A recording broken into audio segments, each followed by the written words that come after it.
here. Okay, the Hangout is now live. No nudity. She had like 3. No nudity. All right, you can cuss all you want to, but no nudity. All right. Okay. Let me just put my crotch away. Dragnot, I'm looking at you, man. No nudity. Okay. All right. So Gus. Yes, Alvin. This is serious. This has been my beef with George Lucas. He's been fucking around. I'm tired of his bullshit.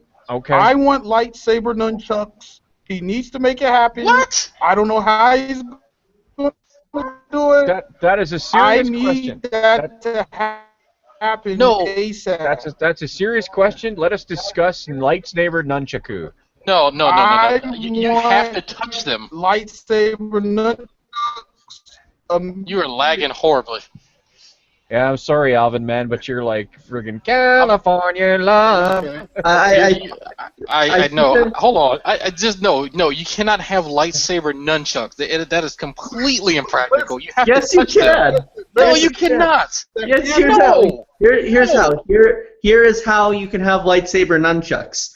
You can what you can do is using the Force with the nunchuck with the side that is not lit up. You could keep that off while you're holding it, and the side that is on, bam, Force all the way down, lightsaber, normal. If you're a Jedi who can master that shit, I think it's possible. No. But listen, here's how you do lightsaber nunchucks. This is how you do lightsaber nunchucks. You have the two handles, right, that you can grab, and the saber blades come out from the bottom. Right. And then you can spin them around. George Lucas, I need those now. Okay. I need lightsaber nunchucks. My biggest concern is learning to use them. There's not a lot of room for error. Well, that's pretty much the case for any lightsaber, right? I mean, one slip and you lose a tip, right? So. Well, yes, but hitting yourself is a large portion of learning how to use nunchucks. Okay. Hi, Annabelle. Hi, Annabelle. Is this actually going to be about the strange program that you all watch? Yes, it is, and also we're live, just so you know. Oh, okay. So I don't think I really. I'd be taking up someone's space, and I can't believe for the life of me that Ermine is interested in Star Trek either. Star Wars. Star Wars, Star Trek. What's the difference? Quite a bit. Yeah, right. Whatever. Listen, I'm going to reach through my computer and dick slap Annabelle, I wouldn't worry about a space because we've got at least 1, 2, 3, 4, 5, 6. We've got at least 3 spaces, I'm not so you going to can be able to interrupt and annoy everybody and do my usual thing. No, you can ask questions if you don't understand something. Just. No, you don't understand. I have no interest whatsoever in what you're discussing. Hey, Annabelle, can I ask a favor? Yeah. Can I get you in a hangout for 10 minutes? Yeah, sure. All right. Or we could really piss these guys off and just discuss it in front of them. No, this is Star Wars. Okay. Yeah, sure. Girl alert. Enjoy playing with yourselves, and I'll see you all later. I did earlier. Annabelle. Okay, Annabelle. Okay. So, calm down, love. I'm going now. I'll see you later. I've said. See you, my dear. Well, I've said my piece. All right. We hear you. We hear you, Alvin, Simon Theodore. We hear you, Alvin. We hear you, man. We hear Okay, you. I'll leave it at that. But he needs to make it happen. I'm signing a petition. I need lightsaber nunchucks. I want all of the internet to know that Alvin Simon Theodore needs lightsaber nunchucks. Hey, Scott, you're an engineer. Do you have any ideas of how they can make this happen? Scott's a software engineer, for crying out loud. I'm a software engineer, and also the whole Force crystal plus the generator unit. Those are all not real. That's a minor detail, all right? Minor detail. Yeah, minor detail. Because you gotta think about it. When you look at how they use that sword, you know, like for example, Darth Maul, he got the 2 blades. He's flipping them things around and stuff. He's not getting hit. Yeah, but that's like 2 blades sticking out of a very long stick that he's holding on to, though. Okay, you know what I mean? Check this out. In all Star Wars comic books and lore, has anybody accidentally cut themselves with their own lightsaber? No. No. See, that's what I'm saying. So whoever had the lightsaber nunchucks, they're with the Force. the Force is not allowing them to get hit. You know, like they've mastered I have that. no argument with you, Alvin. I have no argument with you at all. Dragnot has argument, that's fine, but I got no argument with you. I don't think that's possible. Okay, when Luke is first learning how to wield it, Obi-Wan goes, "Careful." He's saying that for a reason. I mean, he doesn't have the Force acuity yet. I think Obi-Wan's just saying, look how "Careful, don't cut old me you for are. crying out loud." But look how old Luke started. You're supposed to start like when you're like 3 or 2 years old. Like he was like a grown man almost when he started training. I understand that, and he didn't have the Force acuity in order to properly wield it. But my thing is, even if you apply, hold on, buddy, jeez. Okay, so even if you have a Force, I'll just say Force aura. There are a really primitive Force barrier, not Force aura. Force aura is for morale. A Force barrier for your own lightsaber, anything remotely resembling energy emitting or energy device. So you're concentrating on not only your form, whether it's Shicho or fucking Kurisu? I can't remember the other ones. But let's say you concentrate on doing Shicho and the Force barrier and trying to also fight. How effective do you think you're going to be? Were you concentrating on that, maintaining a Force barrier and constantly having yourself being hit with a Force nunchaku? But you will have to be a very strong, like Master Yoda with some nunchucks, lightsaber nunchucks. That would be insane. That would be insane to look at. It would be outrageously ridiculous. It would be inefficient, but it would be amazing to watch. The choreography would be gorgeous. That would be pretty awesome, but remember this, though. Yoda is somebody is probably someone who's very practical and just does things to get the job done, not to look overly cool. Needlessly insufficient nunchaku would be. Not screw around with nunchucks, Them moves he was doing on Dooku were very inefficient. Them little flips and twirls he was doing, he had to do all that because shit. short am I. My kneecaps only am I capable of, without the power of the Force. He was very inefficient. Okay, well, let's take somebody. Hold on, let's take somebody that's one of the best saber duelists ever, Mace Windu, who created his own form. Okay? Who was black? Who was also black. Yes. And has a purple lightsaber. That's right. Come on, we take somebody who could get so close to using the dark side, taking dark side energy. And made his own Vapad style. Now you're trying to tell me so Mace Windu, aka Samuel L. Jackson, so Mace Windu couldn't wield some nunchaku, lightsaber nunchucks. He would not do that. He did it. But here's the thing: he could have wielded two, and he has wielded two lightsabers before. I want to say he's a master of almost any type, but I've only seen him actually or heard of him using the dual and using just the one. But for him to take the kind of time to channel enough Force barrier and also do Vapad, he would just slip straight into the dark side using dark side. I don't see many. I don't. Just as a thought. Now follow me along here.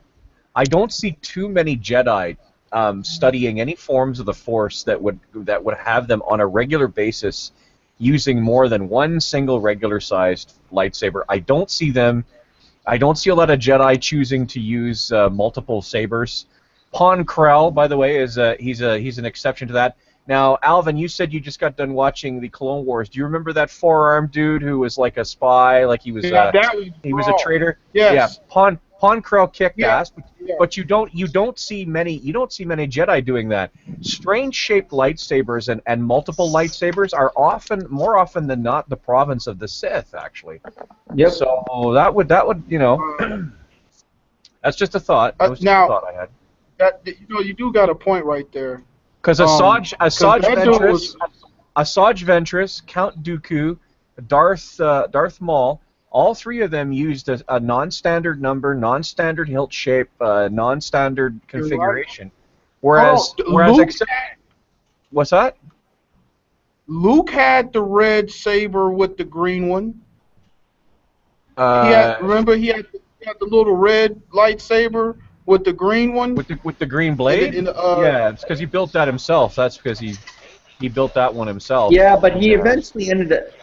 Oh, wait, sorry, I'm confusing him with Anakin. I was going to say he eventually went to the dark side, but no, wait, that was his dad.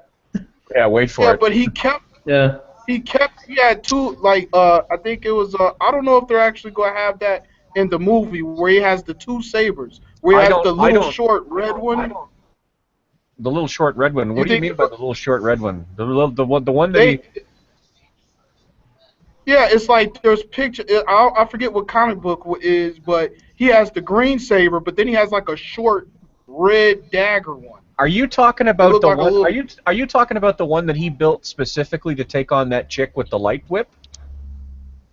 I think that's the one, and it was Holy like a shit, dagger. man! You've got a good fucking memory. That's a 25-year-old comic book. Yeah. But you know what I'm talking about, though, right? Jesus Christ, man, that's a good memory. All right. Oh, I gotta look this up. You said Luke's. Yeah, Luke he had had like a shiv. Is it a short? Is it a short No, saber or is it a shiv? It was more like a shoto. It really was more like a short saber, and he built it because he was taking on this chick who had a light whip, and she was getting around his defenses and stuff.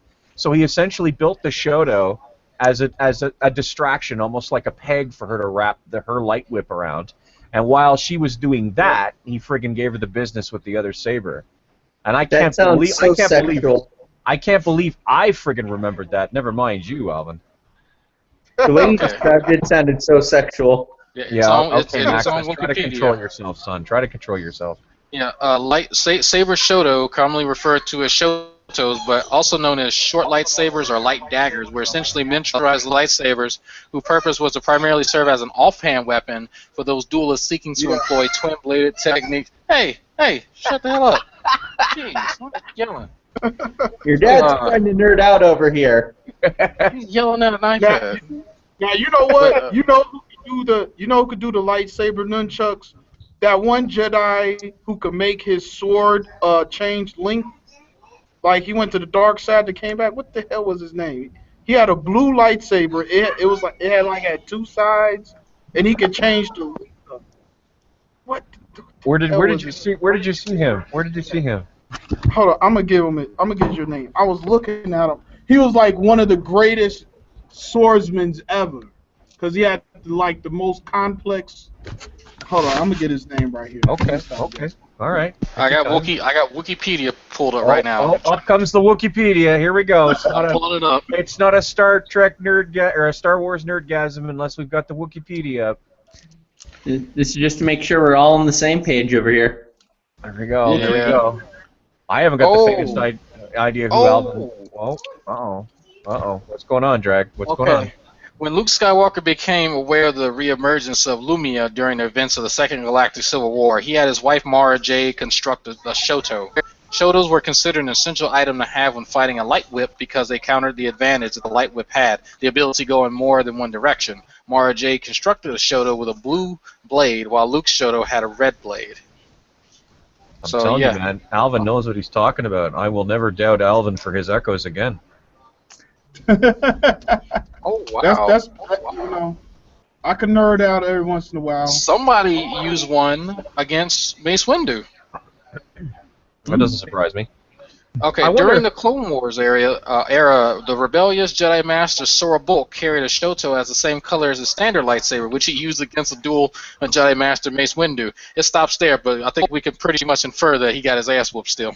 Well, Mace Windu is the best saber-wielding Jedi of the Jedi Order when the Jedi Order collapses. I mean, he's better than Ulic Qel-Droma. He's better than Nomi Sunrider. He's better than, this guy. Check this out. Mace Windu was an amazing character, but the problem was he went out in one of the most bitchiest ways ever. He got double-crossed, and he just didn't see it coming. It's just an awful way to kill off somebody. Well, it's funny. It's a little movie trivia here, but Samuel Jackson chose to die like that. What? Yes. Well, if you I'll actually- tell you. I'll tell you something else. Depending on how much you believe in the extended universe and how much you agree with what goes on there, there was a novel that was written. I don't know what it was called, but in that novel, Mace Windu actually doesn't die of that fall, and he lives at least for a little while longer. Now, I'd never read the novel, but this is what this is kind of a friend of a friend told me something, but. Apparently, hey, listen, if they can bring Darth Maul back, and that fucker got sawed in half, man. If they can bring back Darth Maul, man, they can do anything. Okay, he here's a gave him question. octopus legs. That was just crazy. Here's a question. Who has the best combat moves that ever appeared on screen? Okay, now I'm going to put my vote out, and that's that guy I was talking about earlier, Pon Krell. Pon Krell was a four-armed like that dude Dax in the diner. He had four arms. He had four folding double-bladed lightsabers. And That you can shit see was this. raw as hell. You can see that guy actually. You can actually go on YouTube and you can see a clip of him in the Clone Wars cartoon. His name is Pon Krell. Pon-Krell. Talking about the traitor, right? The traitor. Yeah. This guy was wielding a double-bladed lightsaber in each of his four hands. Now, you can't beat them moves. You cannot beat them moves.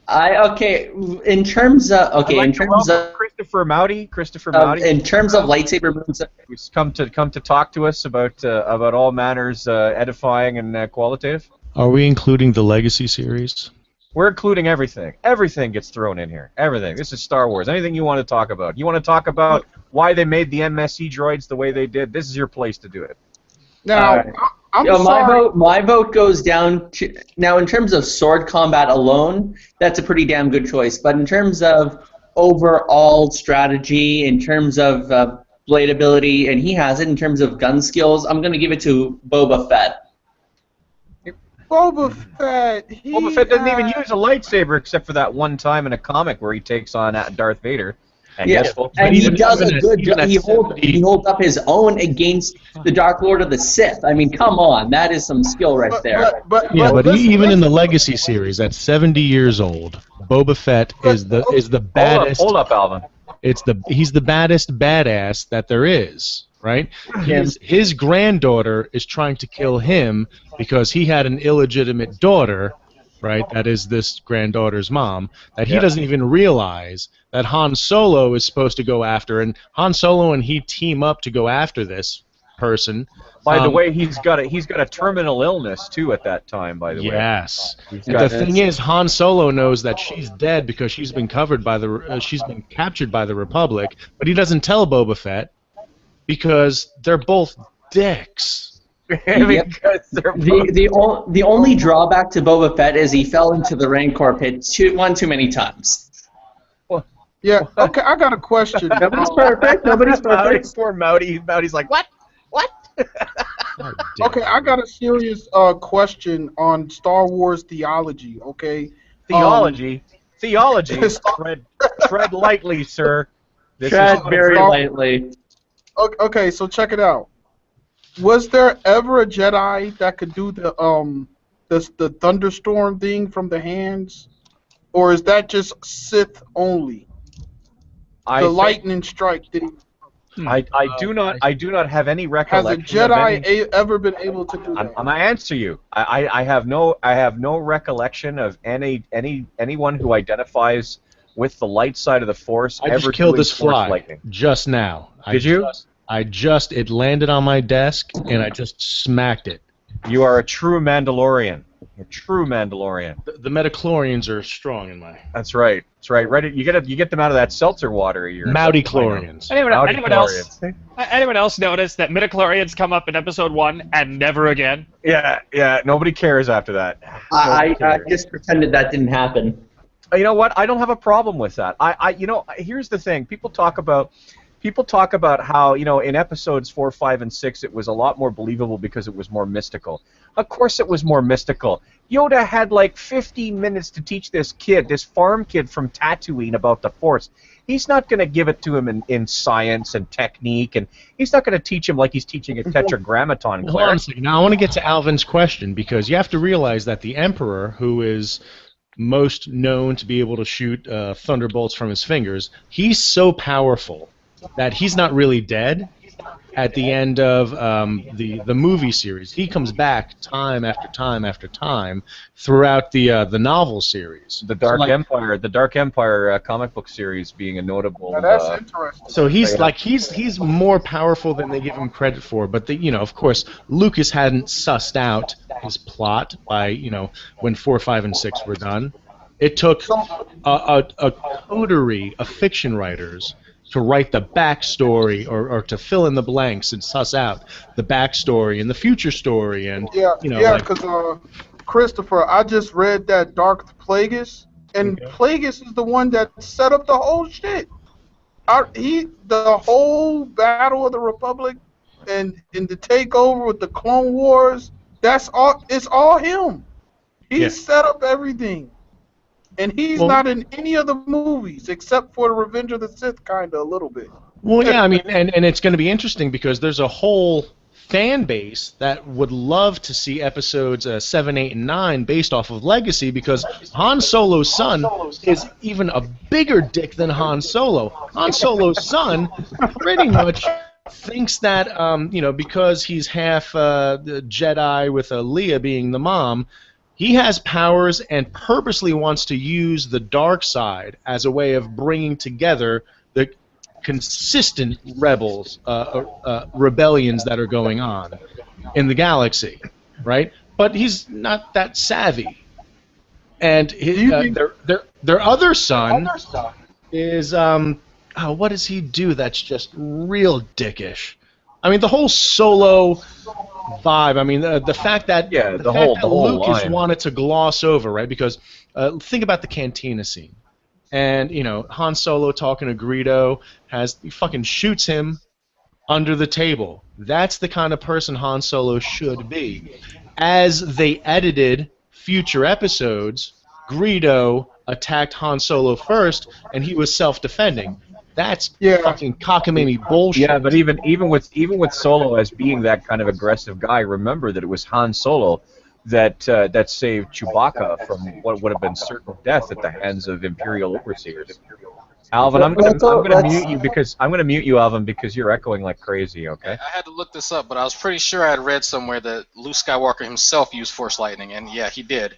He did. And yes, and even Plo Koon used it. He has a variation called Electric Judgment. Electric Judgment. It sounds like an aftershave. Electric Judgment 2. Electric Boogaloo. That's nice. That's nice. I remember that. Before we go thinking Han is too much of a dick, he's he did save Chewie, and I mean, he didn't necessarily think he was going to get himself a life debt out of it. I mean. And he was an Imperial officer at the time too, so. Let's also remember something very important. Guido had a gun to him under the. Did you just call him Guido? Because Guido, are you calling me a Guido? Uh-oh. This is some shit right here. Guido. He had a gun underneath the table and he was pointing it at Han Solo. The guy is dangerous. Of course you're going to shoot him first. Greedo can't see nothing out of them eyes, man. You ever seen Greedo's eyes? It's like the inside of them rubber balls they used to sell in the grocery store. You can't see nothing out of them things. So, okay, you know what kind of disturbed me in the Clone Wars cartoons? That some of the clones were interbreeding with those dreadlock women, like with the two ponytails. What, the Twi'leks? Oh, yeah, the ones that used to dance for Jabba the Hutt. Yeah, like I don't see a problem. They're interfertile with humans. Well, did you see the little hybrid kids he had? He had little hybrid humanoid alien kids. I was like, hold on. Okay, I'm looking up hybrid Twi'lek. What was he? Mandalorian? Well, no, he was human. He was a human. I'm gonna mute you up again, Alvin. Sorry, man. You're echoing all the time, and it's making me. Okay, they're called Jek Laquan. Or is that a name? No, that's the name of them. Okay. They don't have a name. Okay. Well, I mean, yeah, I'm not surprised that they created sterile. I don't think the Kaminoans gave a damn. You know, I think that was just that was just an oversight by the Kaminoans. I don't think it was an oversight. I mean, if they had the capacity to interbreed, that means they'd have children, and their children would just rejoin and expand the army. Yeah, the Kaminoans were very, very precise people. They weren't interested in having sloppy second-generation pseudo-clones drifting in and out of the Republic Army. I mean, but you know, these were the people that in the canon they were gonna deep six a whole batch of clones because they were too headstrong until Cal Scarana stepped in and basically said, no, you're not gonna do that. These guys are Mandalorians. So now there's a lot of people that are angry with what Karen Travis has done to the Star Wars timeline, sort of glorified the Mandalorians, but you know, I mean, it's there. Take it for what it is. Mm-hmm. Yeah, because you saw that one episode where that one clone soldier kind of drifted off, and he had kids with him. Like, he was a human. Weird. And he had babies with the thing. Yep. Well, you know that happens sometimes. Yeah, they're like little hybrid little kids. Like, I was like, I don't know how I felt about that. About the only reason I can think that the Kaminoans would have maintained the clones' ability to have children is that it might have making them sterile might have interfered with their aggression levels. That's the only thing I can think of. I mean, other than that, I think you're making that up. Nope. It's conjecture. I freely admit that it's conjecture, Chris. Well, there's historical precedents for this. I mean, in the Ottoman Empire, they used to, castrate certain individuals. You mean the Janissaries? Yeah, they used to. Yeah, in the Ottoman Empire, they used to castrate Christians and then have them watch over the slave girls. Oh well, the Janissaries. No, that wasn't the Janissaries. You didn't want Janissaries watching over your slave girls. Yeah, no, I know what you're talking about, but yeah, no. Like I said, I mean, I completely admit at Christopher's urging that this is conjecture, but it's the only reason I can think of why the otherwise particularly careful Kaminoans would have made sure that wouldn't have made sure that these guys were incapable of breeding.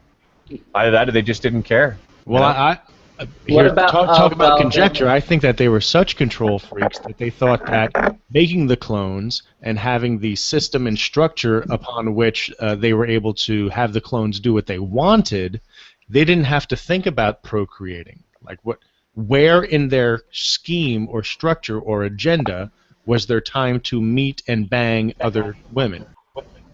I think that's a very good point. I think that's a very good point. This is kind of a long shot speculation, but maybe because they wanted a very aggressive force, and well, part of pillaging also comes raping as a form of dominance. Maybe they wanted that as a possibility. I don't know. I can't see the Kaminoans trying to advertise a clone army as in addition to the fact that they're autonomous, free-willed, and have increased friggin' initiative, that they'll also fuck anything that moves to subjugate a planet. I think this is Star Wars we're talking about here, not. I think it has more to do with control than anything. Yeah, I'm so glad that the Clone Wars series was necessary, because I was trying to figure out how all of a sudden the clones going to turn on everybody in Revenge of the Sith, like out of nowhere. I could yes, especially the Pon Krell episodes and stuff where it showed a lot of these clones the hard way, that not every Jedi was fit to lead them, despite the fact that, frankly, if you were a Jedi and if you were designated as going to be part of the war, you were essentially given a clone unit. That's it. You were handed one. Even Ahsoka Tano was able to grab the keys to the 501st every now and then. Well, what about Luke's son? Didn't Luke have a son that was so powerful in the Jedi that he could time walk? Yeah, I think he did actually. He was able to see his grandfather kill all the other young Padawans because he could just and whenever he would go to the government, he would just show up in spirit only. Like he was like the X-Man. Like he was like the child of Jean Grey and Scott Summers in the Age of Apocalypse offshoot of X-Men. Like he was just such a crazy powerful Jedi. Yeah, Now, but hang on a sec. Didn't one of the Solo children kill him? Was it, maybe I'm thinking about a son of Han and Leia's. Because remember, they're first they had Jason and Jaina, who were twins, Mhm. and then they had little Anakin, right? Yeah, Anakin, yes. Yeah, and so I think I'm pretty sure that Luke's child was named Ben. Yeah, no, Ben. It was Ben Solo, wasn't it? No, Ben no. Skywalker. Yeah, I'm pretty sure that okay. I'm pretty sure that Luke and Mara Jade's child was named Ben. Okay. And I'm also pretty sure that Jason Solo, when he was on his fucking power trip, I'm pretty sure that he basically killed Ben Skywalker. That might be right. Didn't Jason end up channeling so much of the Force that he dissipated? Well, something happened to him and it wasn't fun. I'll tell you that for free. But I mean, this could all probably have been controlled if not for the Yuuzhan Vong invasion. Hey, quick question. This is completely unrelated, but everybody remembers that famous scene where Leia kisses Luke in the 5th installment. And, yeah. She and does? Holy shit. Yeah, and it's discovered that they're brother and sister later on. Does that ever come to light later in the expanded universe? Is that ever awkwardly brought up again in any part of the expanded universe? I don't think so. I think it's just something that they just Just sort a of little hillbilly. we didn't know any better then. We know better now, and there we go. I mean, Well, by the time Luke Skywalker is finished with Episode 6, he's just not in any mood for any romantic anything. I mean, he goes off to Yavin 4 and he starts up his Jedi Academy, and that's that. You know what I mean? Yeah. Now, you know what? That's interesting. Luke had, who is Luke's love interest? Mara Jade, one of the former Emperor's hands, a deep cover assassin operative for Palpatine during the Galactic Civil War. Now, now here's the thing. We was talking about Mace Windu. We have to really look at Mace Windu. He basically took out Palpatine by himself pretty easily. If it wasn't for the little bullshit, he pretty much had him beat. Yeah, he did. I'm gonna give him that W. If it wasn't for that little crap, he pretty much exactly how powerful is he when you really think about it. Honestly, Palpatine's raw power was never. That was never really Palpatine's thing. I mean, he was powerful, sure, but in the movies, it was more his scheming. Yeah, he was pretty much a career politician, working behind the scenes and guiding the enemies. Well, no, he'd had it's the opposite of Force, not Force battle cry. Shit, it's it's like the Jedi version is like Force morale, where they had to channel it, and then someone could be in a ship, and they could be channeling this like Force morale, and it would give morale to all the troops. And then there was a Sith version where they would demoralize everyone. You're talking about battle meditation, I think. Yeah, battle meditation.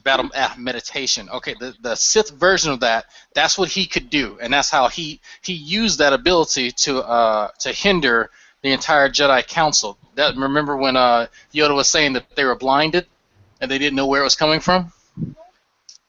Yeah. In the third movie, because they actually admitted that, well, if they know that our powers are crippled, they won't trust us. That's because he was channeling that entire time. Yep. Yep. Well, it makes sense to me.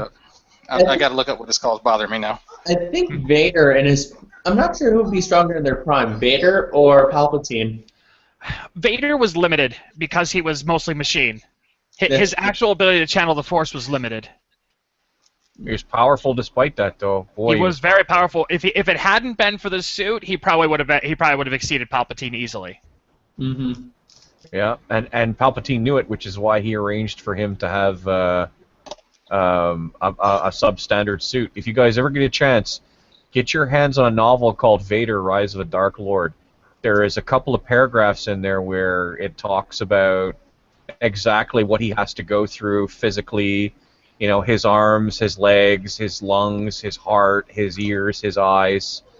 And it's really quite something how Palpatine put just enough technology into Vader to keep him alive, but not enough to truly allow him to excel on his technology alone. In many ways, General Grievous was a more powerful individual based solely on his tech, even after Mace Windu crushed his friggin' ribcage. Hmm.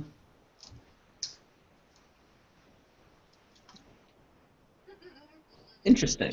Yeah, excellent analysis. Do you think that the Knights of the Old Republic were better or excelled far more than the later Jedi? The ones Luke, everyone from Luke onwards. I don't really know. I think I'm not sure if better is something that can always be applied. Part of what I've noticed about the Star Wars universe is that it goes through these cycles, right? There are these cycles of peace, and then you get these cycles of war, and it seems that in between cycles of war, people forget all the shit that they had learned during war, particularly technology. And I think this is really so they tend to repeat stuff over and over again, which is why, for instance, in the Knights of the Old Republic and the Old Republic MMO, the Sith capital ships and the Sith fighters look suspiciously similar to TIE fighters and Star Destroyers. Mm-hmm. You know, and I think what ends up happening is that a lot of stuff just gets done over and over and over again, and a lot of things get locked into cycles of prominence and recession. So the short answer to your question is, I think they were probably comparable. Mm-hmm. You know, I'm not sure how else to answer it than that they were probably comparable. It's probably very difficult to figure out. You know, I mean, you compare Mace Windu to Ulic Qel-Droma or Nomi Sunrider. I mean, I don't even know if the comparisons can actually be made. So, like, one of the things that interests me is probably the training method. I mean, the Knights of the Old Republic, they would start off themselves, and they would even gain disciples at a very young age. Whereas with Luke, who was starting the Jedi right back up, he was trained far at an old age. He had to relearn this shit, and yeah, he had to excel again. But when he started training his academy, he only really had a short time of training with Yoda, and for him to boot that stuff up, I mean. Can we really say resembled anything like the Jedi at their quote-unquote golden age? Well, the thing is that I don't think that... I mean, the furthest distance away from the Galactic Civil War that we have official Star Wars canon is the Legacy period.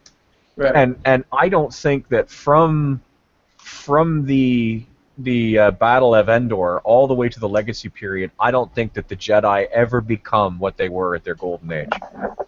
I don't think they come even close, frankly. What are you doing, Dragnut? Sorry, trying to plug in this headset. I'll mute.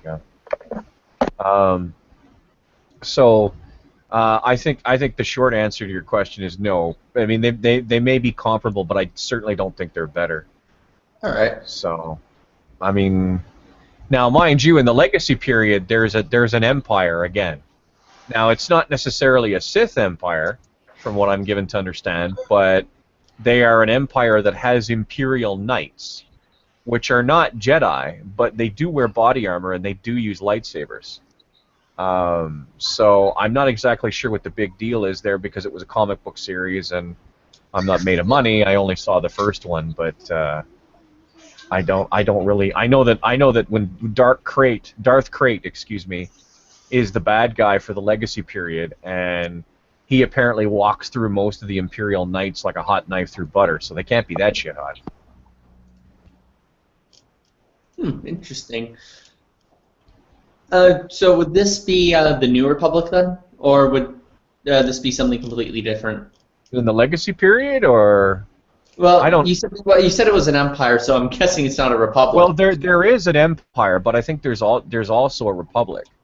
Right. But I frankly, I should have paid closer attention. But There is still a Skywalker. This guy's name is Cade, and he's more like Han Solo than Luke Skywalker. When the story begins, he's very much struggling to see. He's kind of a smuggler, kind of a rapscallion, and then I don't know. He if I remember correctly, he kind of gets clotheslined by his heritage, and he doesn't like it very much, but he does the best he can with it. So what are you gonna do?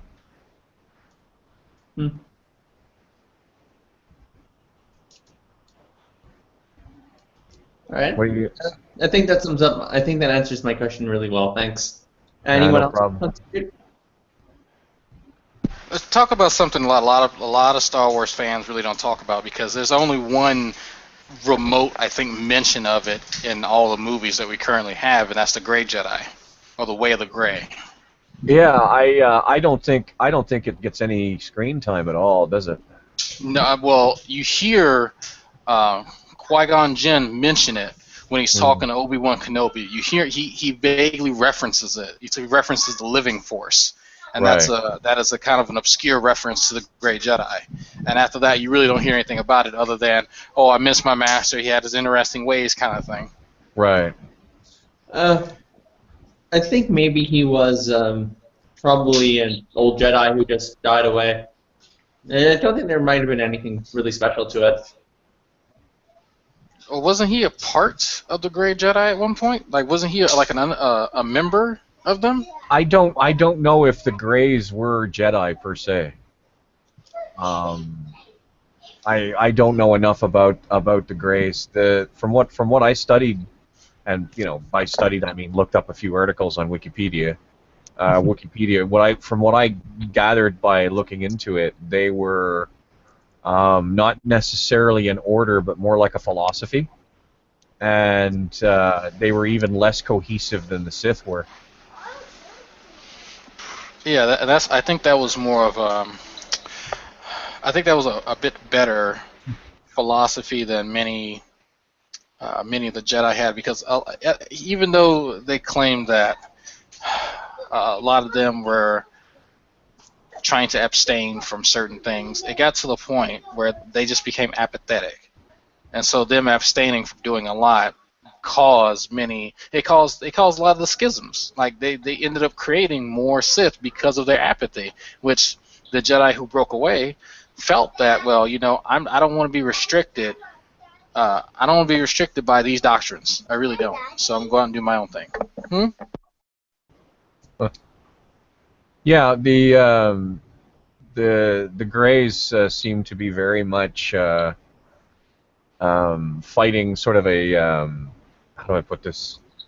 In a struggle against their own natures as much as against the living force per se. So, but it's we know next to nothing about them, and quite frankly, I wouldn't be surprised if they got redacted completely out of existence in the new Abram verse or whatever.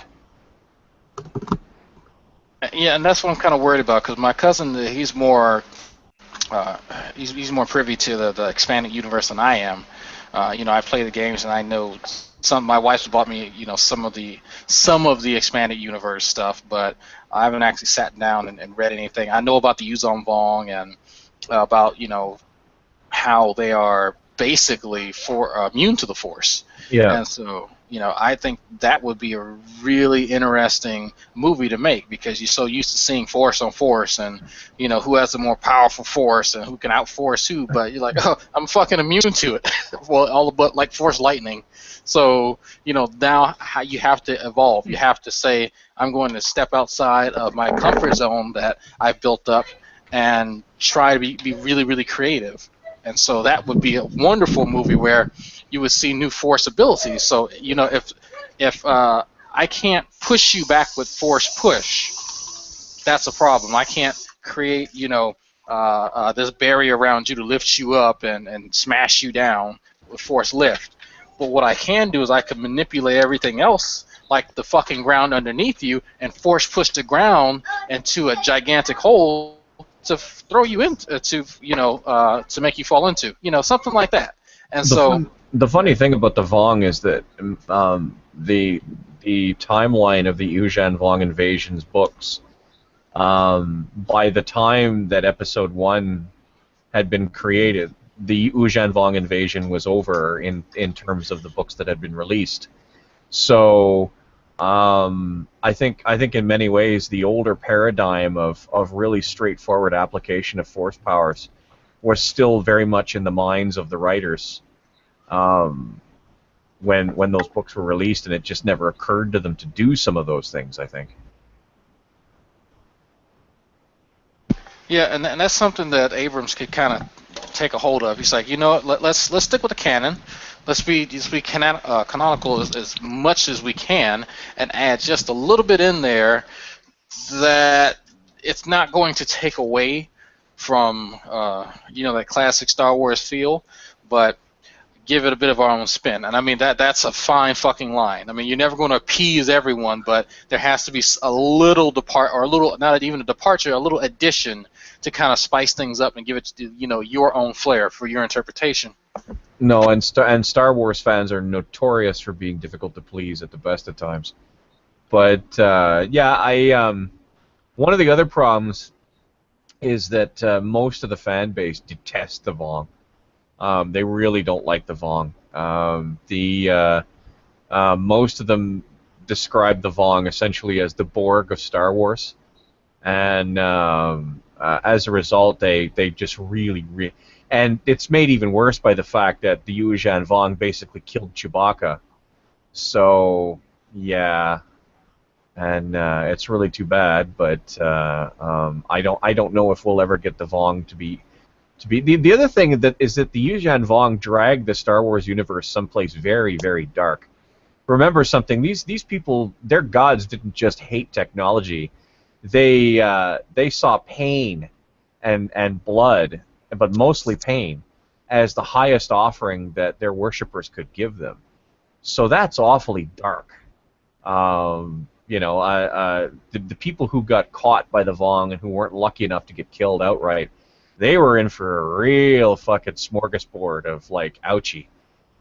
And that's not necessarily something that we've seen in the Star Wars universe so far. I think in many ways the most overtly grisly thing that we've seen was the reconstruction of Anakin to Darth Vader, and even that was, it was scary, but it wasn't enormously terrifying.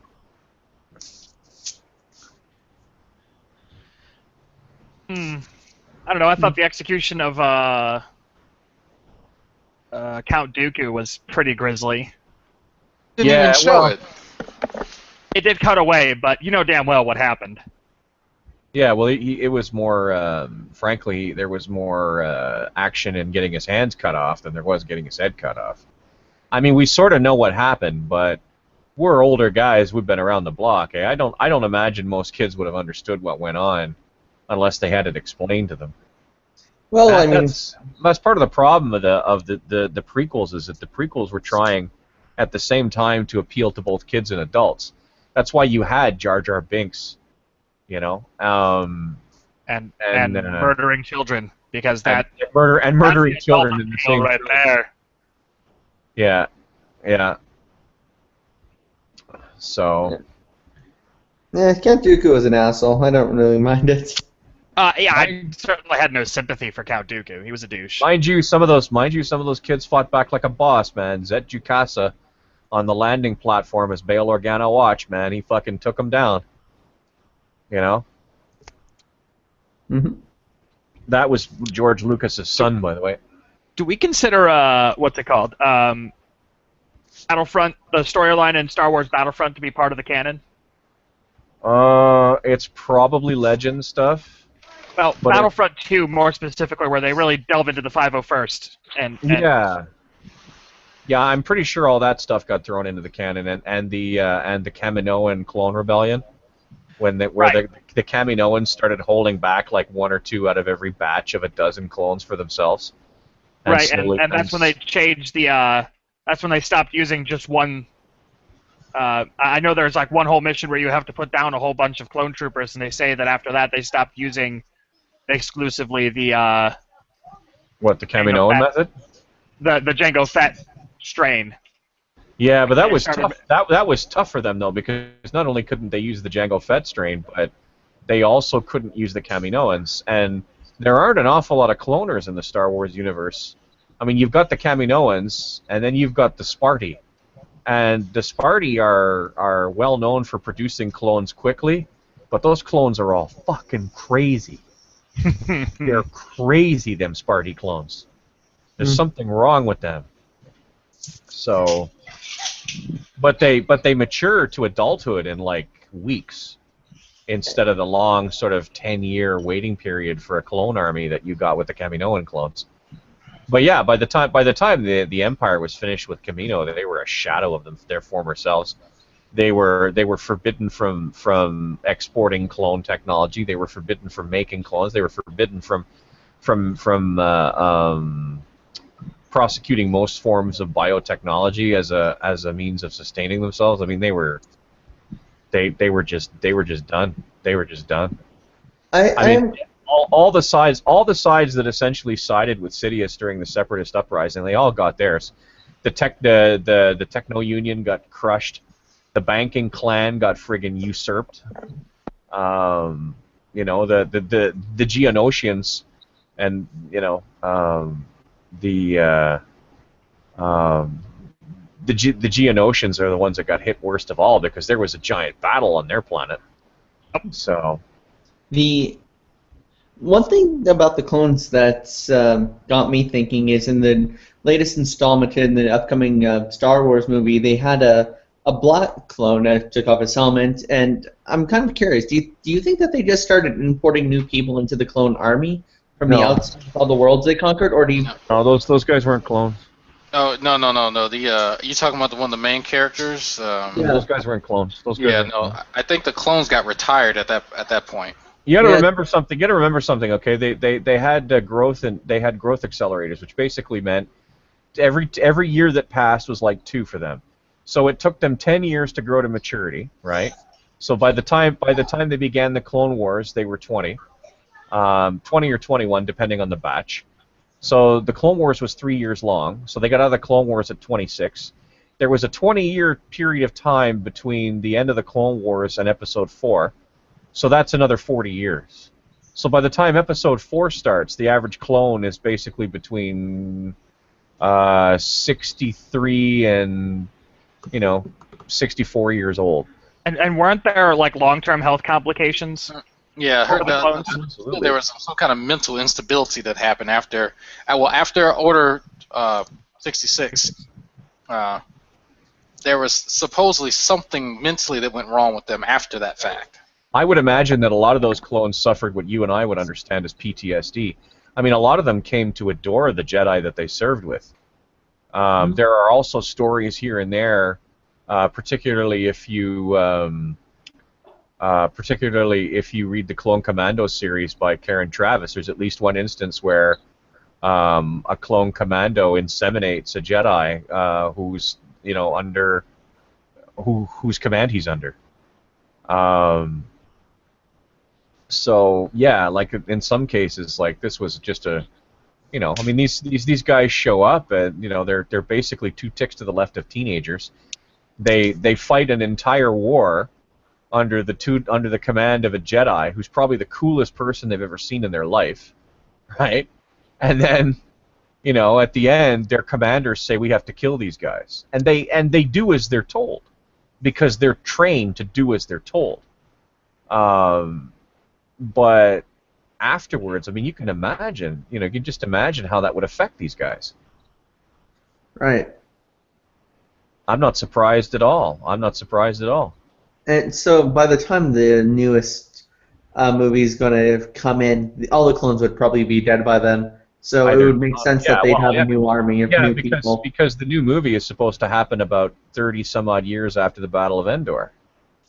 So now you're looking at 93-year-old clones. Hey, that's a good trick. Yeah, so probably they just... Excuse me, not 93. You're looking at 30 times 2. That's 126, 123, 124-year-old clones. That's an even better trick. That's unlikely going to happen. Yeah, so they probably just beefed up their army with non-clones at this point. Well, everyone's pretty much non-clone in that army now. Sure, I mean, why? I mean, the clones were really expensive. All the Emperor had to do was just say, "We'll take them if they're human. We'll take them if they're loyal. We'll take them if they stand between this height and this height. Everything else we can train." Right? But yeah, you don't want to be too short to be a stormtrooper. That's a fact. If he's blind and cross-eyed, that's fine. They're going to be horrible shots anyway. Don't worry. That's right. It's perfect for the Stormtrooper Corps. What's that you say? Not sure which end of the gun to hold? We'll take him. I always wondered, are they really that bad a shot, or are the weapons just that inaccurate? No, it's just that the characters had character shields. That's all. That's all it was. I mean, these stormtroopers would, these are the guys that rolled through Kashyyyk and butchered the fucking Wookiees like they weren't even there, I mean, the 501st was the fucking hand of Vader, man. They were the Death's Head. Yeah, they but yeah, but there's not much of the 501st left by Episode 4. And considering that not much of the original 501st, no, but the 501st is still going to go on, right? You've got the older clones that are acting as NCOs and training officers for these young punks that come in from, fucking piss pot backwater jerkwater 4. I can see the transition happening pretty smoothly, actually, and not only that, but I can see the Empire happily and generously pensioning off all their old soldiers. Just here you go, man. Couldn't have done it without you. Wouldn't have been possible without your assistance. There you are. Have some money. Well, yeah, but I find it funny so the that new in the 501st isn't the battle-hardened or seasoned veterans. No, but by Episode 1, they may not have been veterans of wars per se, but they would definitely have had the discipline of the Stormtrooper Corps. And quite frankly, it's not that difficult to hold a fucking gun straight. I mean, there was Episode 4 had to be built on a lot of hand wavium, right? So, what are you gonna do, right? Plus, there's the Imperial Army, which we see very little of throughout the movies because we're led to believe that the Stormtrooper Corps is the Army, and they're not. They're supposed to be special forces, right? Oh God. Yeah, can you imagine?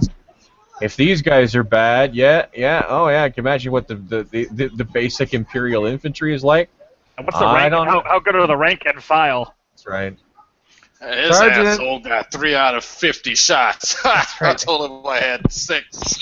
That's all right. That's all right. The guy beside him dropped a thermal detonator in his own pants. He's going to get a bionic replacement and a free ticket home to Dagobah. Pretty funny stuff. But, so Episode 7, guys. What do you think? I'm looking forward to it, and I don't really get all the bitching, complaining about the whole cross lightsaber. They're just going for a new design. Who cares? Okay, it's somewhat impractical. If you think about having to actually hold that and then rotating it in any. For me to hold something like that, let's say if I'm just doing kendo, like a kendo stance, I have one of the actual ends of that thing pointing at me. So if I'm going to bring it up kendo style to my shoulder, it's going to stab me in the shoulder. So if I do if I hold it down, I forget what style. It's another kendo style where you have to hold it down. Okay, well that's cool, but I have to still bring it up. But Kendo refers to swords. Go ahead. Kendo is designed for swords that don't have a crossguard. Exactly. This is a new.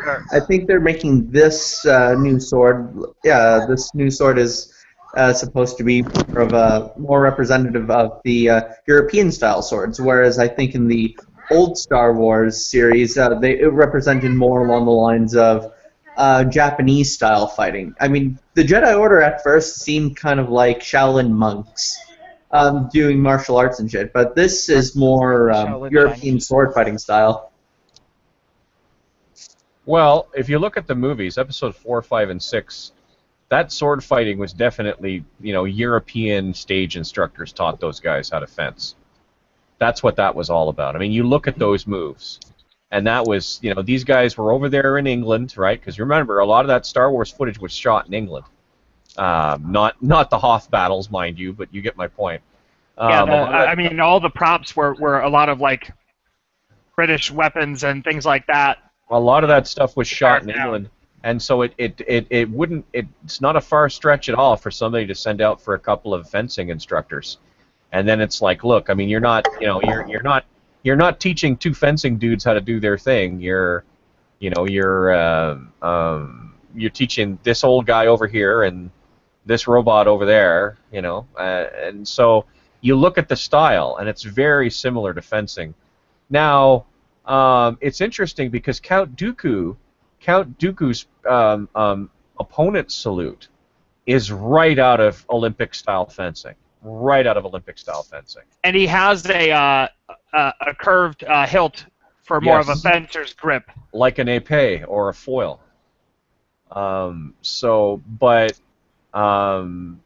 You also see like there's a lot of Obi-Wan's flourishes seem to be Asian-style sword flourishes, and then of course a lot of the other stuff, particularly Anakin's really crazy stuff, comes right out of Chinese sword fighting. There doesn't actually seem to be an awful lot of the rigid styles and forms involved in Kendo.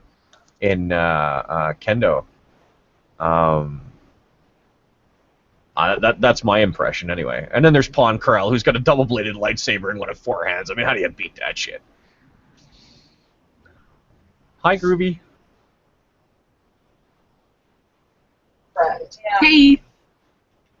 Hey, Soka. So we're just talking about the episode 7. I can't wait to see the Millennium Falcon dogfighting Nap of the Earth. One of the things I loved about the second trailer. Hey buddy. One of the things I loved about the second trailer though was, there's this opening scene where the female character is on her flying fudgesicle speeder thing. It looks like a flying fudgesicle. I don't care what anybody says. It looks like a flying fudgesicle. This is inner fat guy talking. That's right. I'm gonna eat that. I'm gonna totally eat that. But you look at that thing and tell me it doesn't look like a flying fudgesicle, man. I dashed you to do. But anyways, the opening scene where she's blasting out like along that. I think the planet's called Jakku, and the camera pans over and there's a crashed Star Destroyer, and I'm thinking that when the thing first went down, the captain looks over at the helm guy and goes, "You had one job in this battle. Don't hit the planet. The planet's right there. Look at the size of it. And it's even a shitty parking job. You had one job. That's it. You're fired. That's it. You're fired. You get to go work in the trash compactor. No, in the trash compactor. That's right. With the oogie boogie that comes out the trash with the one eyeball. Boop, boop, boop. Yeah. You're going down there and take care of him. And he's hungry. Enough of this. Anybody want to? You imagine? What a parking job, eh? But yeah, there's a lot about those trailers that are, still really difficult to figure out. But they've beefed up the TIE fighters, eh, for Episode 7. Like they've made them tougher. They've given them more weapons, and they've made them tougher looking. And they've slimmed down the X-wing fighters. Have you noticed? I don't know, like, you guys may not have seen it, but if you take a look at some of the pictures. No, I was mildly concerned. I know it's kind of cool that they brought Harrison Ford back. At the same time, now it looks like Harrison Ford playing Han Solo. It doesn't look like Han Solo. You know what I mean? You're going to be one of those complainers, aren't you? Well, I have hope because there's a lot you can do with makeup and CG. So they might just kind of hit the youth ray on him. And, maybe. I'm just going. No, I agree with what Scott's saying, man. I mean, the thing with the crystal skull there, that wasn't Indiana Jones. That was Harrison Ford playing Indiana Jones. Trying to remember. Okay, what did I do for this again? Okay, yeah, I got it. Oh, the thing with the whip. Okay, let me see how we do this again. All right. All right. Well, we'll see if that's what it turns out to be. Yeah, I mean, it's just like it's like yeah, it was like Harrison Ford doing like a Saturday Night Live routine of Indiana Jones, that entire fucking movie. I don't know. I don't think Kingdom of the Crystal Skull was that bad, but then again, I'm told I'm strange. So what do you want? Well, I mean, we'll see. We'll see how the old cast hold up. We'll see if the new cast has to make the movie succeed in spite of the old cast. I've already decided that I very much like the new Stormtrooper armor. I've decided that there's a Chrome Stormtrooper who, by the way, as far as I can tell, the actress inside that Chrome Trooper armor is the woman who plays the big, tall Brienne of Tarth. Brienne of Tarth in the Game of Thrones show. So anybody who's watching Game of Thrones and sees Brienne of Tarth. I'm looking at the synopsis now for it. It says, God damn it, stop.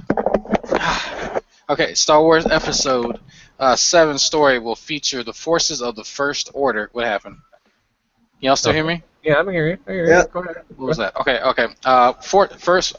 Forces of the First Order, an offshoot of the Galactic Empire aligned against the Resistance, sprung up from the Rebel Alliance. The story material will not be based on Star Wars Legends, formerly known as the Expanded Universe. Rather, it be an original story set after the Return of the Jedi.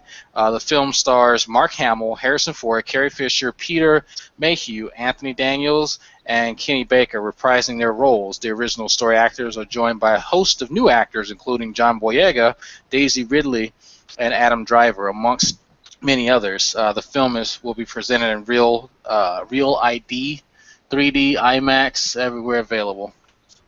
Huh. So that's what we're looking at. So in other words, we don't know nothing. No. Yeah. Anything we thought we knew, and that's the quote at the top of the story is from Lucasfilm source. It's an original story. Right. See, when I first heard that, I was like, I was actually kind of disappointed because the Expanded Universe stuff was really cool. I was a huge fan of kind of like the whole story arc of where Luke goes after the Return of the Jedi, and when I heard that they weren't going to be going down that route, I was kind of like, oh well, that sucks. I mean, all that great story is just completely gone. But I'm actually kind of looking forward to this now because I think I had the same problem with Game of Thrones. That's why I never watched Game of Thrones because I read the book, so there was nothing that really was going to surprise me. But I guess because they are going this new, completely different direction, it actually might be worth actually watch the movies. Well, we'll definitely see. We'll know it's J.J. Abrams, so there's going to be lots of lens flares, and we'll hope to see. I like what J.J. Abrams did to Star Trek. There, I said it. I like what he did to Star Trek. Yeah, lots of lens flares. He breathed. Well, I mean, he breathed. I agree. He breathed new life into that franchise, and it was good. It was good. It sorely needed it. I enjoyed the movies. Given how awesome the Next Generation movies were. But the big difference between the Star Wars and the Star Trek movies is that the Star Trek franchise was dead. The Star Wars franchise is very much alive, and if it's always easy to start with a dead franchise, but it's very difficult to keep from burying one before it's dead. So we'll definitely see, but I definitely want a little BB-88 plushie. For those of you that don't know who BB-88 is, that's a little soccer ball with a noggin. That's apparently the brand new droid. I can't wait to see what happens when R2 looks down and sees BB-88 wandering around. What the fuck is this? What are you supposed to be then?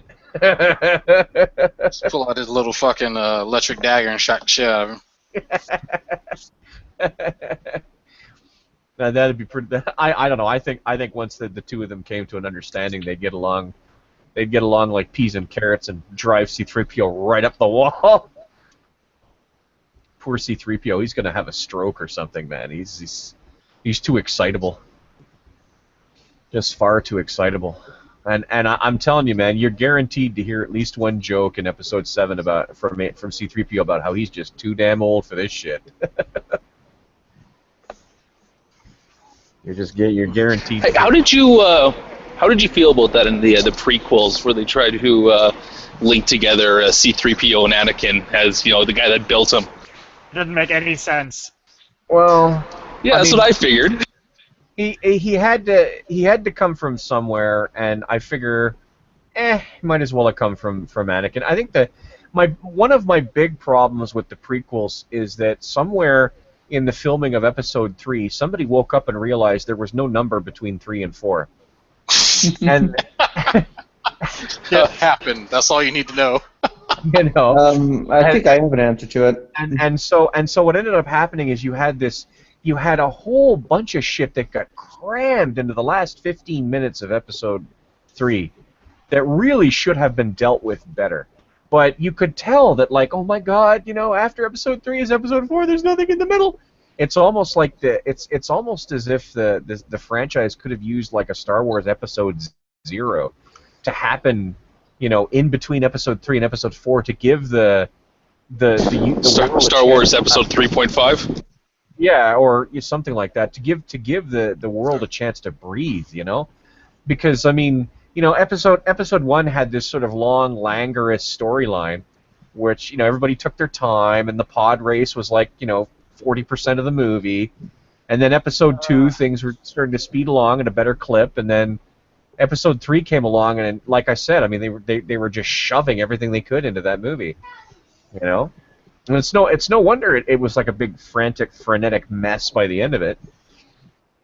We were showing some lovely things, but oftentimes it's literally like you blink and you miss it, So, I don't know. I mean, I suppose it could have been worse. I mean, I suppose Boba Fett and Han Solo could have been brothers, A Han Solo. That would have been awesome. Han Solo would have been the adopted son of Jango Fett, but Han Solo, not being a true Mandalorian, he disappointed Jango. So Jango goes to the Kaminoans and says, I'll provide you with my genetic material, but you have to give me a real son, because this fucking dick I got here is good for nothing. He can't cook, he can't clean, he can't sing like a Mandalorian, he doesn't fit the armor right, I think, well, we'll have to really see. They could surprise us and really beef up the Mandalorian presence. The only really time that you see Mandalorians is in the game or in the comics. The only time that they appear is fucking the remnants, which is Boba Fett and Jango Fett. That's it, and they're doing their own fucking thing. There's no culture of Mandalorian. But the thing is too, is like Mandalorians they're old Republic shit, man. It's not. Like, I think one of the things that people like that a lot of the ground story that's been laid in for Star Wars, when you start talking about like Revan and the whole like Revanite thing and like the whole old Republic stuff, is that the foundation of what we see in those like the main movies is based on a canon from like 10,000 years ago, before all this shit happened. And that's where like a lot of the interesting stuff is. You want to start talking about Mandalorians, you have to go back in time to when they were actually relevant and awesome. Yeah. Well, they're still kicking around as Death Watch, though. Even after the rise of Vader, they still exist. They have they're more tribalistic now, but you have like the Death Watch on Endor. Yeah. The other thing about the Mandalorians is that Karen Travis really shat the bed with the Mandalorians. She really pushed them really hard, and she started essentially writing the Mandalorians as though they were easily the absolute equal of the Jedi, which drove a lot of the friggin' fans crazy. And then when she got into that whole internet nonsense about how big the Grand Army of the Republic was, she just really sealed the fate of because in Star Wars, the Clone Wars, in the cartoon Clone Wars, that whole thing where Mandalore had become a pacifist planet. Just literally drove her right out of writing for Lucasfilm anymore. She went and she started writing books for Halo, where she could have all of the military fetishizing that she wanted. So, but the other thing to keep in mind too is that in the expanded universe, in what we now call the expanded universe, the Mandalorians are once again brought together, and guess who they decide their new Mandalore is, right? They decide it's Boba Fett. So, and then Boba Fett is the Mandalore for a while, and then I'm pretty sure he puts it down. and sort of goes off to do his own thing. I mean, Boba Fett has a long, long life. I don't know if, as of this particular point, if his death has been written yet, despite the fact that he has been terminally ill at least once. Well, I think that, but I mean, you bring up an interesting point. Is that the other thing is that when you start talking about like the old universe stuff, or stuff in the books and stuff, is like Jedis were not gods. They were not. I mean, they were like great warriors, all these other things, but they weren't like this, one-man army force type thing. I mean, if you had a good, a good Mandalorian against a good Jedi, it would still probably end up in a good fight. The Jedi wouldn't have the upper hand, advantage just because, force reasons. Well, part of the problem is that each successive writer and filmmaker and TV producer who's gotten their hands on the Jedi has done something slightly different with them. It's an awful lot like, actually comparing it to Star Trek, the tricorder. If you tried to sit down the series developers of The Next Generation, Voyager, Deep Space Nine, and you say to them, okay, tell me something, you guys, you technical directors, what exactly does the tricorder do? They can't tell you. Nobody knows exactly what it does. It's a magic box. And part of the reason that it is a magic box is that every successive writer has attributed more to what a tricorder can do. And I think they did the same thing with the Jedi.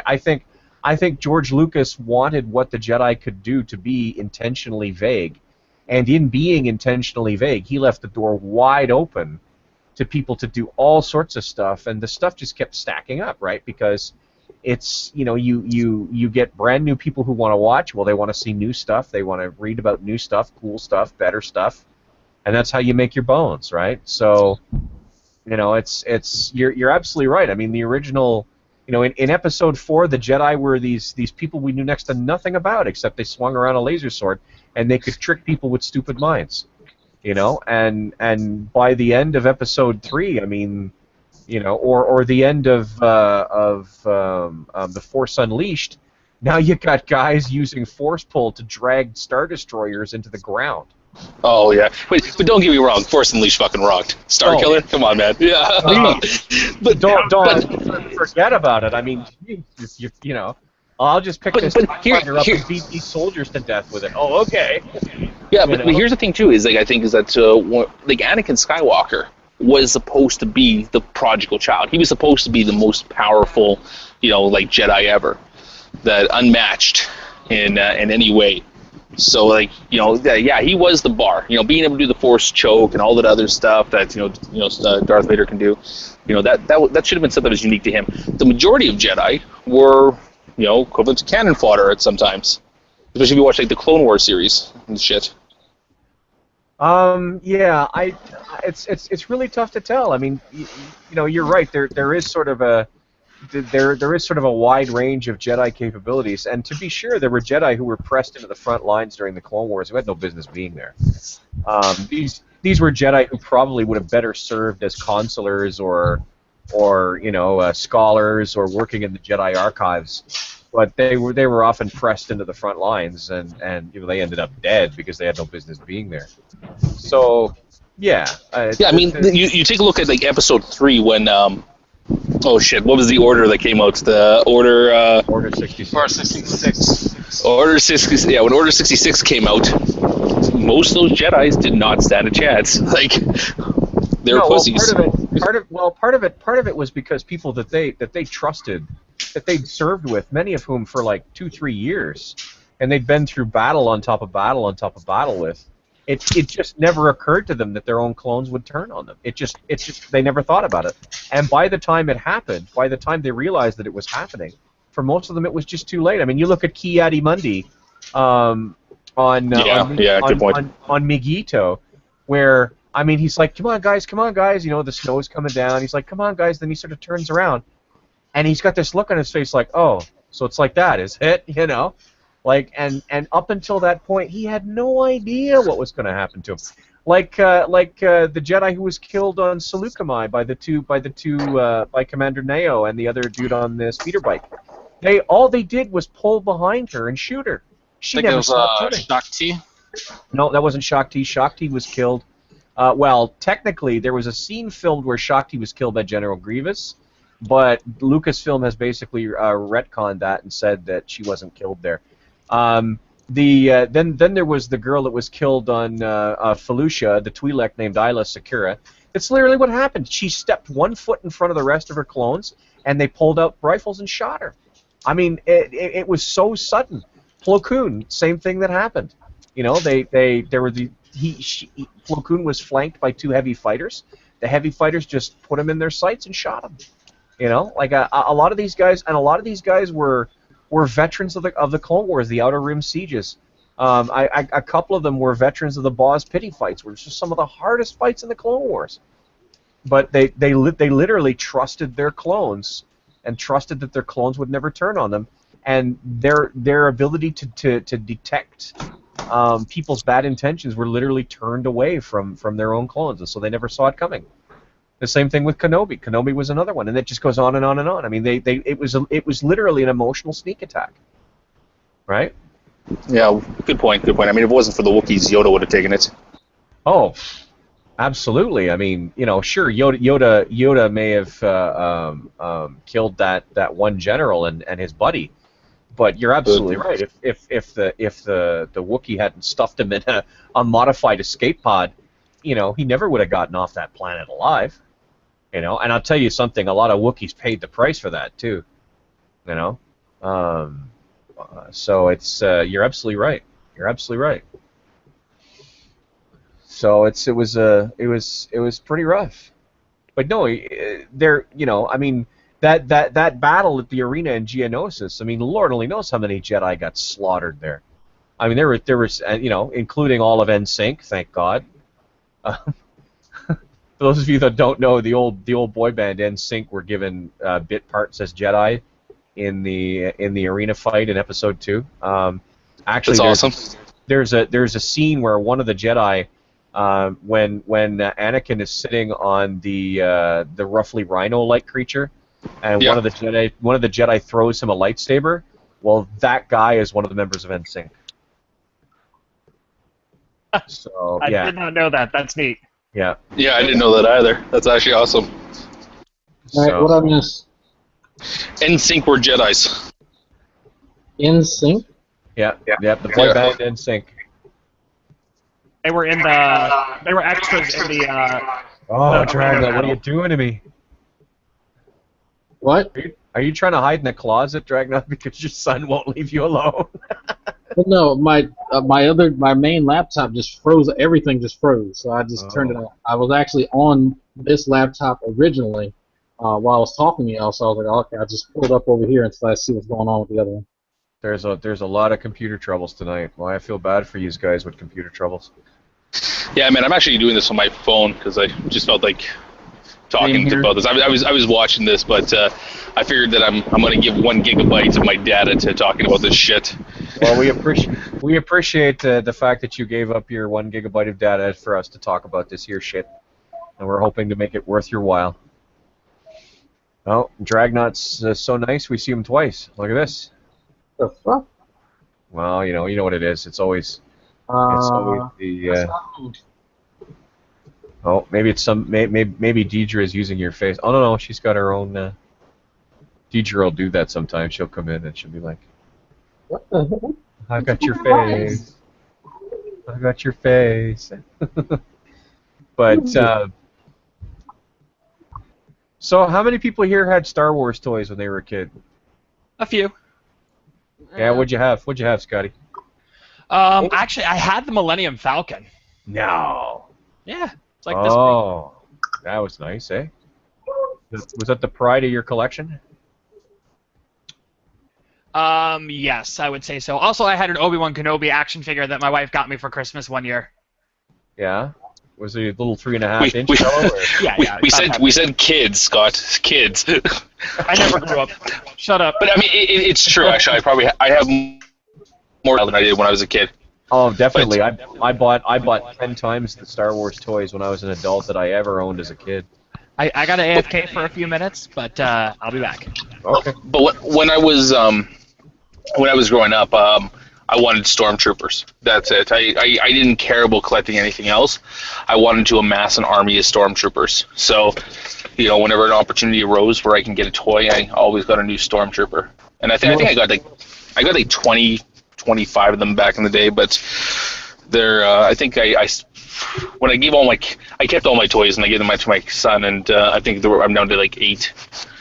You must they're worn to shit. You must have been tickled pink when the biker scouts came out. Now you got 2 different kinds of stormtroopers. Oh yeah, now I can get a scout trooper too. Yeah, that's what I'm talking about. Yeah. What about you, Maximus? Do you ever have any Star Wars kids? Eric, toys? I had tons of Star Wars kids. I locked them in my basement. Oh, never mind. You said toys. Yes, when I was 8, I got a lightsaber. Because all my friends had one, and we used to take them to school, and we used to fight each other at recess. And up until the time, one of the teachers complained that we were quote-unquote encouraging violent behavior. Just knocking swords around. Yeah, seriously. I mean, you should have come back next year dressed as Spartans. I'm not sure if it's been discussed yet. I missed the first part of the hangout there, but the whole Sith versus Jedi thing. I mean, am I alone in saying that with presented an opportunity, I'd be Sith for life? I don't know. There were only ever 2 of them. I've always everybody loves the Jedi stuff, but I mean, when I started playing Star Wars: The Old Republic, and when I started reading some of the extended stuff, I always viewed the Jedis as kind of pompous assholes, and the Sith that they had the right idea, The Jedi were naive. Hey, speaking of which, how's your new Togruta character working out in the Old Republic? She's great. I really wanted to go with a Twi'lek to kind of mimic a Darth Talon type look, but then I went in for the Togruta instead and made her the same way, just black with red with black tattoos and shit. I'm intrigued to see what they do with the new Forgotten Empire or Fallen Empire or whatever it is that they're doing in October. Better see. Somebody wants Dragnot. Yes. Is it hello? What about you, Groovy? Do you have any Star Wars toys from when you were a kid? No, I just had the VHS set of the movies. The special editions or the regular ones? It was probably the regular ones. Yeah.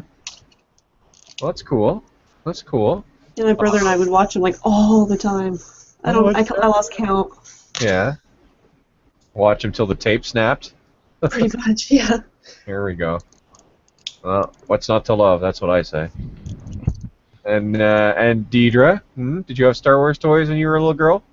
I was a tomboy, so I had a couple action figures. I was poor, so I didn't have a lot. I had Han and Leia. Oh. And I had a starfighter dude with the orange jumpsuit thingy. Yeah. And I think I was really little, really little. I think we had a stormtrooper, and I don't even think we had Darth Vader, which is sad. That stormtrooper was all on his own. Yeah, lone stormtrooper. He didn't have a chance. He got his orders in an envelope in the mail one day, and he's just trying to do the best he can. That's it. I always wanted every now and then they send him a video, and he clicks the video on. It's and there's Darth Vader going, "Greetings, Trooper number 7." Exactly. Done very well in the attempt to subjugate the parking lot. My brother and I, because we didn't have a lot of action figures, we would try to supplement it with the Legos.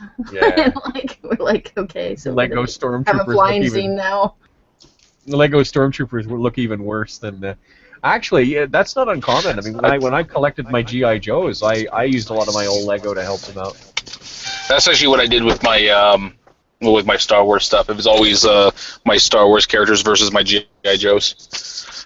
My Stormtroopers always won. GI Joes were pansies. G.I. Joes are pansies. I remember, not to talk for too long about G.I. Joes, but I remember talk about repurposing. In the early 80s, they had a Dukes of Hazzard. Well, of course, they had the General Lee, and the doors didn't open. But they had Sheriff Coltrane's car, and the doors did open. And it was the perfect size for G.I. Joe figures, right? So there was another G.I. Joe set where there was like a big gray heavy machine gun. And so it was on a tripod with little legs, and I stuck the front leg under the light bar of the cop car. And since there were no windows in the cop car, it was just like sort of an open cop car, four wheels, doors that worked, whatever. But you sit the guy on the trunk lid by having his legs stick into the car through the back window, and you have him use the gun from there. Most unsafe position for a gunner in the world. And then you had like one guy driving and the other guy with like two guns. Like one arm has one gun out the windshield, one arm has one gun out the passenger side window. It was like a hillbilly Saturday night. But yeah, so that's my very brief intrusion of G.I. Joes into the Star Wars talk. Yes, sirree. Hey, have any of you Star Wars? Wait a minute, we haven't asked Dragnot what Star Wars toys he had. All right, sorry. Dragnot, do you have any Star Wars toys as a wee man? Sorry, my wife just came in. Really, I'm trying. I can't distinctly think of any toys. It was always video games, because that's what got me into Star Wars. I had some of the movies, but it was mostly Star Wars games that I love. Yeah, I remember Star Wars for the regular Nintendo. The first Star Wars for the regular Nintendo. That game was fucking hard. Oh, you mean the one that actually was one of the ones that actually used like you got to hear that 16-bit MIDI sound of the Star Wars theme? I can't remember which one it was. I think it was for the Super NES. Yeah, it was like the side-scrolling one. And I remember there was one part where you're on one of the sand crawlers, and you have to kind of like jump around and maneuver the side. It was the most frustrating shit in the world. Okay, the Super Nintendo Star Wars games, while neat, were fucking chaos. They were. Yes. There's just shit everywhere. Just It flying was around, crazy. spawning constantly. It's like, what the hell? The regular Nintendo, you also had to work your way around the sandcrawler, and you had to do crazy shit like you didn't have forced jump per se, but you had, if you hit a treadmill and you jumped off of that, you could get a massive leap upwards. That was pretty funny stuff. My favorite of those three games was Empire Strikes Back, where you first on Hoth, where Luke's got a lightsaber. I'm like, that's what I'm talking about. That's what I'm talking about. Actually, it was funny because I mean, when I played those games, I mean, I'm trying to remember how long back that was, but there was probably like a span where I just kind of grew out of Star Wars up until maybe 15 or 16. I can't remember when the N64 came out. That was Shadows of the Empire. That was a good one. And the Masters of Terras Kazi. Oh god, I played that for PlayStation. Yeah. Rogue Squadron for the GameCube. Oh, so good. Yes. But actually, my favorite Star Wars video game of all time would have been X-Wing versus TIE Fighter, because I used to play it actually in LAN settings. There used to be a cyber cafe in downtown Ottawa called Cyber Nights, and we used to play 16 computers networked, so it was 8 TIE Fighters and 8 Imperials and 8 Rebels, and I became a pretty fair hand at flying an X-Wing, if I say so myself. But I don't know. Jedi Outcast comes to mind. Jedi Outcast was an excellent game. Oh, Sliderland. Oh my lord, Sokka, that was quite the performance. Yeah, let me just run in fucking circles with dual lightsabers and just do shit. It doesn't matter. No one will be able to catch me. That was Jedi Academy. That's Academy? Okay. Well, what was Outcast? Outcast is where you play as Kyle. Yeah, the first 5 or 6 levels of the game, you don't even get a lightsaber. You don't even have your powers. It's really just more of a straight up shooter. And the thing about Outcast is it was fucking hard. But the nice thing about Outcast is when you finally got that top level of deflection, right, where you could walk into a room full of stormtroopers, stand there, turn on your lightsaber, and just wait, and in minutes they'd all be dead. right? And you didn't have to lift a finger. You know, that was the shit. When you were deflecting blaster bolts from scout walkers with your lightsaber, that was the shit. Also, I will say that whether it's Outcast or Academy, the dual styles were neat, but nothing could touch strong style single. You just up against another Jedi, you just blow through their guard like it's nothing. Yeah. My only problem with like Force Unleashed was like that. Like Force Unleashed, once everything was upgraded, and by the time you got to the end of the game, was just visually stunning to fight. Yeah, yeah. I'm telling you, man. I mean, there's nothing stokes a man's ego more than single-handedly driving a Star Destroyer into the ground. Crushing an ATST with the Force is pretty satisfying. Yeah, yeah. Throwing TIE fighters at helpless infantry. They're just like, you just imagine the stormtroopers, eh? They're all sitting around at the end of the battle. Some of them have their helmets off. They're taking some water. Like, now what the fuck are we supposed to do with all that?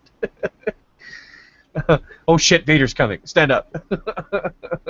There's an achievement in Force Unleashed. If you play that first level as Vader and you kill enough stormtroopers, you get worst daytime boss ever. Worst daytime boss ever. I think Sokka had to leave us there for a bit. Or for good. Who can say? Sokka's a free man. Does what he wants. My cousin may come in here, and he's really big on Star Wars. He got me into Star Wars. Oh, yeah? Well, more's the merrier, I always say. My brother is a Star Wars fanatic. Of course, my brother, if something grabs his interest, he's fanatical about it. He's like that with Lord of the Rings, too. Oh, yeah. Actually, my second favorite sets of Star Wars games were the old Vector Graphics sit-down arcade games of the 1980s. Now, a lot of you, before my time. A lot of you guys are probably a little too young for that, but I'm Deidre. What? You got Mark Unoya and Darth Vader. It seems legit to me. He looks like Vigo the Carpathian from friggin' from Ghostbusters 2 in that picture, man. He's like, Vigo, Scourge of Carpathia. I think a more suitable image is maybe Mark's face over Emperor Palpatine's body, with the hoodie slightly over it. Well, that'd be pretty cool. Too. Not saying that Mark is like Emperor Palpatine. I'm just saying it looks more aesthetically better than this. This one looks kind of odd. Yeah, I'd have to actually go into Photoshop to make this work, or I'd have to get a side profile of him. Yeah, hold still, Mark. Hey man, he's always doing this Darth Vader voice now. Then he comes in, he's like, he comes in. I don't know what he says, but he's like, disturbing. Yes, exactly. Yeah. Well, Mark Unoya does have much the same fear effect on many of his enemies as Vader did. Andy Jack actually does believe that he controls his own subgroup of atheists to attack him. Like, it's on his website that Alphanera does that. So, having said that, let's see here. Episode 7 speculation? Yes, more Episode 7 speculation. You can never have enough Episode 7 speculation. Will Episode 7 finally please the purists? Yes. Impossible. They're departing from the canon. Well, George Lucas isn't at the helm, so we're starting good. And like I said earlier, I very much... Oh, excuse me. Like I said earlier, I very much like what J.J. Abrams did with Star Trek. I very much like it. I think he did a good job. I think if he can do half as good for Star Wars as he did for Star Trek, even though I know everybody's all upset with the whole Khan thing. It's funny that Prudent came in here with this avatar up. Hey, Prudent, I was just going to send you the link as soon as I figured out how to do it on my cell phone. I think, is it more appropriate to call me Admiral Akbar for this hangout? Get the fuck out. To be fair, yeah, Akbar's I think is such an overrated character, though, in my opinion. Well, he certainly didn't have much to do. Although he does get a much greater role in the expanded universe. But then again, who doesn't, right? Coming to a hangout, no hostility yet. It's a trap. That's right. That's a trap. That's a Like trap. that one, like we didn't see that one coming from 10,000 miles away. No. 10,000 light years away. If I could at least say one thing that might be up for discussion. Stop that, Max. We could, yeah. Obviously, episode 7 speculation is probably good. Although, personally, I really just want to bitch about the remastered versions of the original trilogy. Oh, Yeah. boy. You mean with Okay. Let the man have his say. Let him have his say. You know what? If I do, I do plan on going like to opening night, obviously for episode 7, and if I go to that, I promise everybody that I will buy myself one of those shirts that says Han shot first and wear it at the movie theater. Uh-huh. You can never get that. You can never go wrong by really pushing that message. But let me ask you something though, seriously. Do you really not like the fact that on Cloud City you could actually see some clouds? That's like the only good version. I think most of them were. I mean, the ones on A New Hope, and I'm not. You know what? No, fuck that. I'm not even gonna call it A New Hope. It's called Star Wars. Okay, that's the original title, and I'm not gonna go give it the. We can refer to it here as Episode 4. I think that's fair. All right. Well, I will refer to it as Episode 4 just for sake of simplicity. But God, like the remastered versions, especially the '97 version, was just horrendous. What you mean the version where the version where Tatooine, like Mos Eisley, actually looked like a bustling spaceport and not like Tulsa, Oklahoma at high noon on a summer? Yes, that's what you like. I like the original features. Okay, like the original picture is what gives it its meaning. Okay, that's where it builds off of. You have to at least preserve the originals in their, so you can pass it on to future generations so they understand like what the real message of the story is. If you just keep trying to mess around with the story, you keep trying to, if you keep trying to pass a buck so you can just add new elements, you're just ruining it. Yeah, but to be fair, the only real element of the story that ever got changed was the whole hand shot first thing, which, by the way... No, that's not true. That's not true. What? They also What? put Jabba in, which, by the way, the '97 version, with the awful CGI work they had back then, at least by today's standards, that Jabba in the '97 version was just horrible looking. Well, it was originally shot with Jabba looking like somebody that got dug out of an episode of Hoarders. I mean, yeah, but that's Well, it was a completely different character. But there's some other issues too. It ruins the dialogue because at the end of that scene, Han says, "Jabba, you're a wonderful human being." Like when. Yeah, but he could just have been being ironic, really. Well, I mean, if you look at the original dialogue with the original actor, I mean, it was a very different character.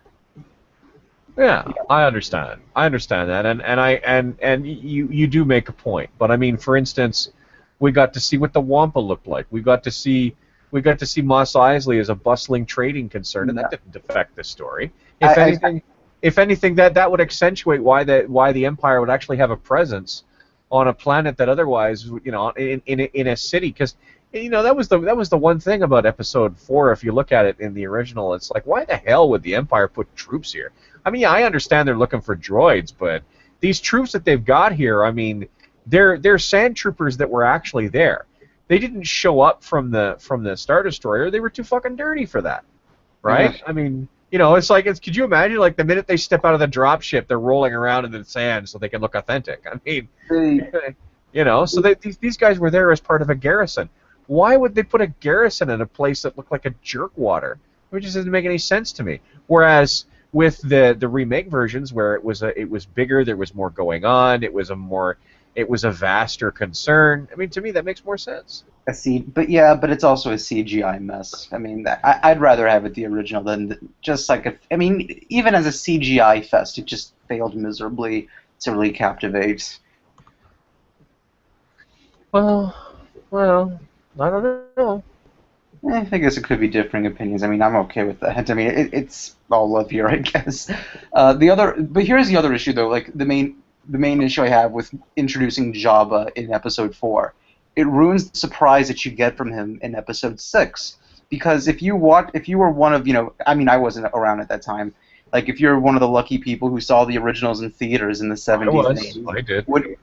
When you saw Return of the Jedi at the beginning in 1983, I mean, like, when you saw Jabba for the first time, you don't lie about this, man. He exceeded your wildest expectations. Like, you can't really deny. He was something to behold, but keep in mind, though, that we'd heard rumors that Jabba was a monstrous creature. Basically, in the time in between 1981 and 1983, so it wasn't an entirely enormous surprise. But how monstrous he was, yes, that was a surprise. That was really quite something. I know. So that's sort of the whole thing. If I ever have kids of my own, like, I will make sure they watch the originals first before, like, any of this prequel BS or even the remastered version BS. Now, like, one thing I absolutely really didn't like about Episode 6 in the remastered versions was the new musical number. I was just like, oh man. Oh really? my god. Yeah, the whole Jedi Rocks thing. Yeah. That was. Yeah. I mean, not so much. like the original, the original band, like, they sounded like a legitimate, alien language, like, that you couldn't understand. Yeah. The new version was like some very well synchronized baby talk song. Yeah. It was funny. I think we need the white box and present Deidre. And I'm also just like, and here's the other thing, it's also picture as well. I mean, CGIs mixed with the old puppets from the originals, those just do not mix well. If you're going to go CGI, go full-blown CGI. If you want to go puppet, go full-blown puppet. But God, like, mixing them together, it just, I don't know, it just doesn't look right. It doesn't give you that feeling of symmetry, I guess. Well, and, yeah, but I am a person who will bitch about symmetry. You've made some good points. I cannot deny the points, but I still think that on balance the redone editions were they gave you just better visuals, really. I mean, especially on Bespin. I mean, the original episode 5. I mean, Bespin was like a claustrophobic place that was lit and that was sort of full of. It tried to create the illusion of airiness using diffuse lighting, and that worked up to a point. But when the remastered versions came along, and like you were literally looking out like enormous banks of huge bay windows and seeing the sky and the clouds, okay, then now you can believe that you live in the clouds. You know what I mean? Episode 5 did. I mean, Empire is the strongest out of them all. There's no denying that. But they did make some mistakes, in their filming. With one of them at the beginning with the Tauntaun, like, you only see it like a split second. You really have to pause the DVD like at the right moment, but you can see the puppeteer's hand, like just like the splittest of seconds. He just appears like that one. You have to be like very precise. You have to be on that very super slow mo, fast forwarding or rewinding just to catch it. So they made sure they got rid of that in the remastered. The other issue, just one more last thing with 5, I have an issue with. After Vader chokes out one of his generals, he actually, like, when they pick up the corpse and put him away, the corpse actually bends his knees. That's another issue. There's a whole comedy sketch about that, where like, essentially the Imperial officer, the Imperial Naval Officer Corps knows that Vader is given over to choking people out, but the thing is that he doesn't actually choke them out. When he uses force choke on them, it actually doesn't do anything, but they pretend it does to keep him from doing to them what he did to Captain Antilles on the Tantive 4.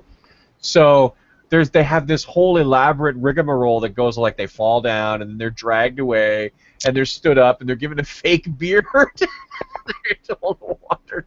I've got to find this comedy routine because it's hilarious. That was Robot Chicken, wasn't it? It might have been, yeah. It might have been Robot Chicken. Yeah, it could have been that. Didn't I choke you out before? No, sir.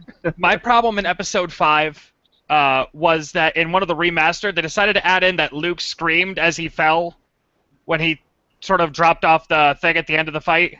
Ah! Oh. And it's like, the person who did that said, oh, he's falling, he should scream. Completely missing kind of the whole emotional point of that entire scene. Yeah. It could have been worse. You could have done what they did in episode 6, where this is actually the new Blu-ray version that came out in 2011.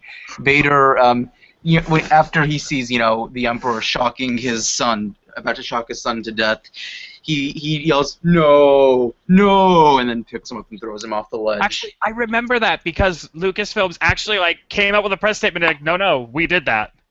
It's like, but that's after we've already seen Revenge of the Sith. Like we've seen that no, scene afterward. It kind of, but that's even then. Like that scene was already emotionally captivating enough without actual dialogue, because we saw there was an actual internal struggle going on with Vader at that moment. We don't need any. We can see it's completely internal. You don't need to externalize it with words.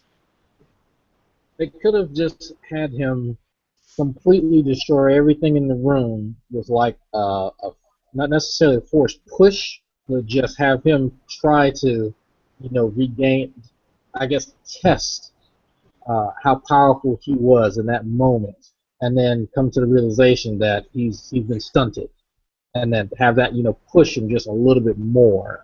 That could have been done all inaudibly. But James will go, no. I wouldn't feel it. It took me out. You know what I would have done had I and this might take a minute to explain.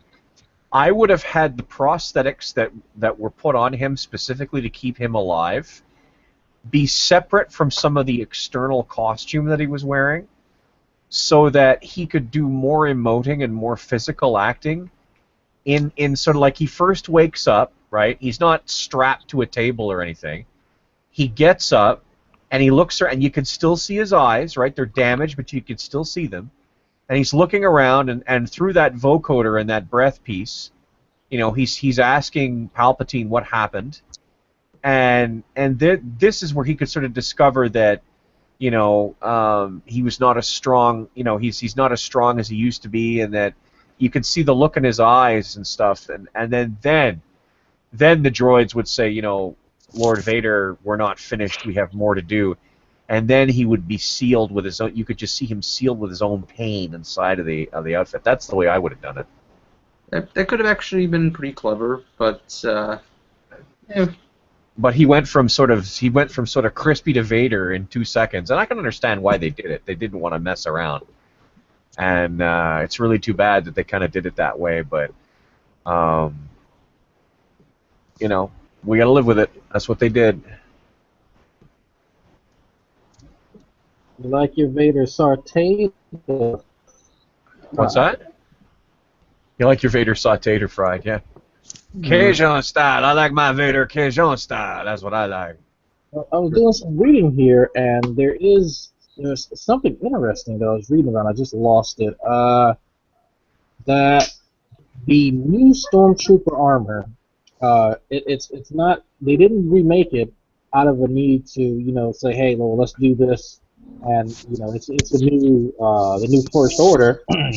I'm going to read this directly from the page. Kaplan designed the new Stormtrooper uniforms for the film, as it was determined that the original costumes would not stand up to modern scrutiny. So just because of fanboys and girls, they wanted to remake them. All right. So. The next line is, the new uniforms were inspired by Apple products. Oh, really? Yes. Oh, we're starting bad. It's the eye armor. So really expensive, but not really all that functional? Has to be replaced every couple of years, needs upgrades, taken to the Genius Bar. But it's okay, because the people who make the armor will tell you that they're giving you the best there is. That's hilarious. You know what I could actually I still figured out another fault from maybe just from the originals. It's very hard to find them, but one issue I had with you're just a complaint machine today. You are, boy. Oh, yeah. Damn right I am. An issue with the whole characterization of stormtroopers in Episode 4. Obviously, when they see the dead Jawas, they're like, only Imperial stormtroopers could have hit with this precision. Well, I really wish they had held up internally to that, because they didn't really hit much. Especially, they had a clear shot at Han. But they couldn't, though. They couldn't. The minute blasters were so unbelievably lethal. The minute they connected with one, you would have lost a main character. You know, and it's. But the scene where Han chases the stormtroopers down the hallway and then he runs into more stormtroopers. I mean, Han should have been toast at that point because he's a sitting duck. He's got nowhere to hide in the corridor. Space adventure. He's got 4 or 5 stormtroopers right there who can pretty much hit him, and he's stuck there for 2-3 seconds. I mean, that's a clear shot right there. It does not get easier than that. How do you miss him? I know, but you can't. You can't do that though. You just can't. The minute you can't be slaughtering main characters like that. That's crazy. Is this a George R. R. Martin movie? Christ. Yeah, really. Somebody's been watching Game of Thrones a little too much. Apparently, Star Wars: The Red Wedding. Harrison Ford pushed for having Han Solo die. Well, if only to give him some peace, eh? But that would have actually. I actually wouldn't have minded if that happened. If Han dies, because that's what gives that's what gives those emotional moments, when a main character dies in such a weird, maybe even epic way. Star Wars was a kids movie. It didn't need to give any more emotional moments than it already had. It did already have Obi-Wan dying. Yeah, seriously. And Yoda. Yeah, but Obi-Wan's a Jedi, so he goes to Jedi heaven, so not really. I think that only bad guys die and fall over, and that the good guys only die old. That's right. Yeah, no, I understand. The movies make stormtroopers look cross-eyed, cockeyed. Couldn't hit the broadside of a barn if you dropped them on it first. Absolutely, but the alternative is that you're knocking off main characters like flies. You just can't do it. But that's the whole point. You didn't have to say that they were so precise with their shooting, or they're known for this, and then having the exact opposite. But remember, elite troopers only have to be elite when in comparison to the rest of the galactic populace. You know what I mean? They don't. I get it. So basically, Luke, Han, and Leia are the A team. I guess the rebels. They're even more elite. They're plucky and lucky. More lucky than plucky, really. Fuck-a-lucky. I don't know. Yeah, it's. I know. I have difficulty being truly rough with you over that because you're absolutely right. But then again, at the same time,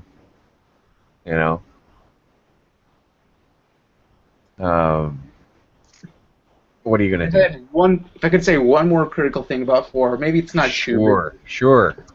Because I think really a lot of people say Jedi's the weakest out of the original trilogy, and I disagree. I really think it's New Hope. I just think that I'm going to say something absolutely heretical. New Hope was a complete plagiarism of a I want to say Miyazaki, but it's probably not a Miyazaki movie. Guys, let's be real here. It's basically the hero's journey. Well, it is, but there was a movie called The Mysterious Fortress, The Hidden Fortress. That was essentially made in Japan. And the other thing too, by the way, is that in episode 4, the entire X-wing battle and trench run was essentially copied over almost completely from a British movie called The Dam Busters. Okay, it's the Hidden Fortress. That it actually translates to the 3 villains of the Hidden Fortress, and it's directed by Akira Kurosawa. Akira Kurosawa, that's it. Toshiro Mifune. Yeah. General Makabe Wakura. Yeah. But and it actually says here it's perhaps is most famous for being the film that inspired Star Wars. Yeah, it did a little bit more than inspire Star Wars. It's basically a tessellation. And like I said, that the Death Star trench run scene near the end. Actually, you can go on YouTube and you can search out and easily find a YouTube video where essentially they put that scene in Star Wars in Episode 4. They put that scene against the scene in the Dam Busters, and the dialogue is almost identical. The scenes are almost identical. It's unbelievable. So I'm really not that surprised that Episode 4 is considered a relatively weak movie because, you know, George Lucas took advantage of a number of things that came together at the same time. The first one was a bit of a fatigue at how depressing movies were in the 70s up to that point. The second was the fact that the American movie-going public hadn't seen the old-style Saturday matinee serials in theaters for about 30 years. So there was a whole generation that had no idea whatsoever what these things were. So he combined the two of them, and he basically said, here you go. Here's a space opera, swashbuckling, na-na-na-na-na.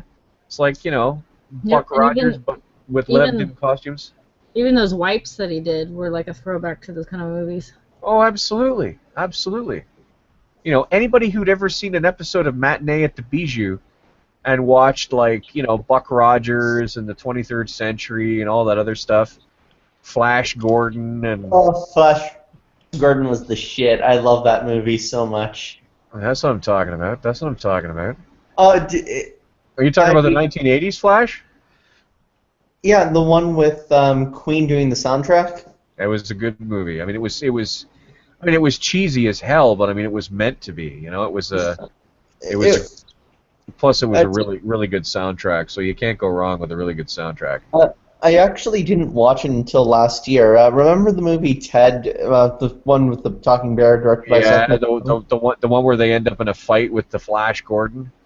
And yeah, and the fight music was the same as the fight music in the Flash Gordon movie. Exactly.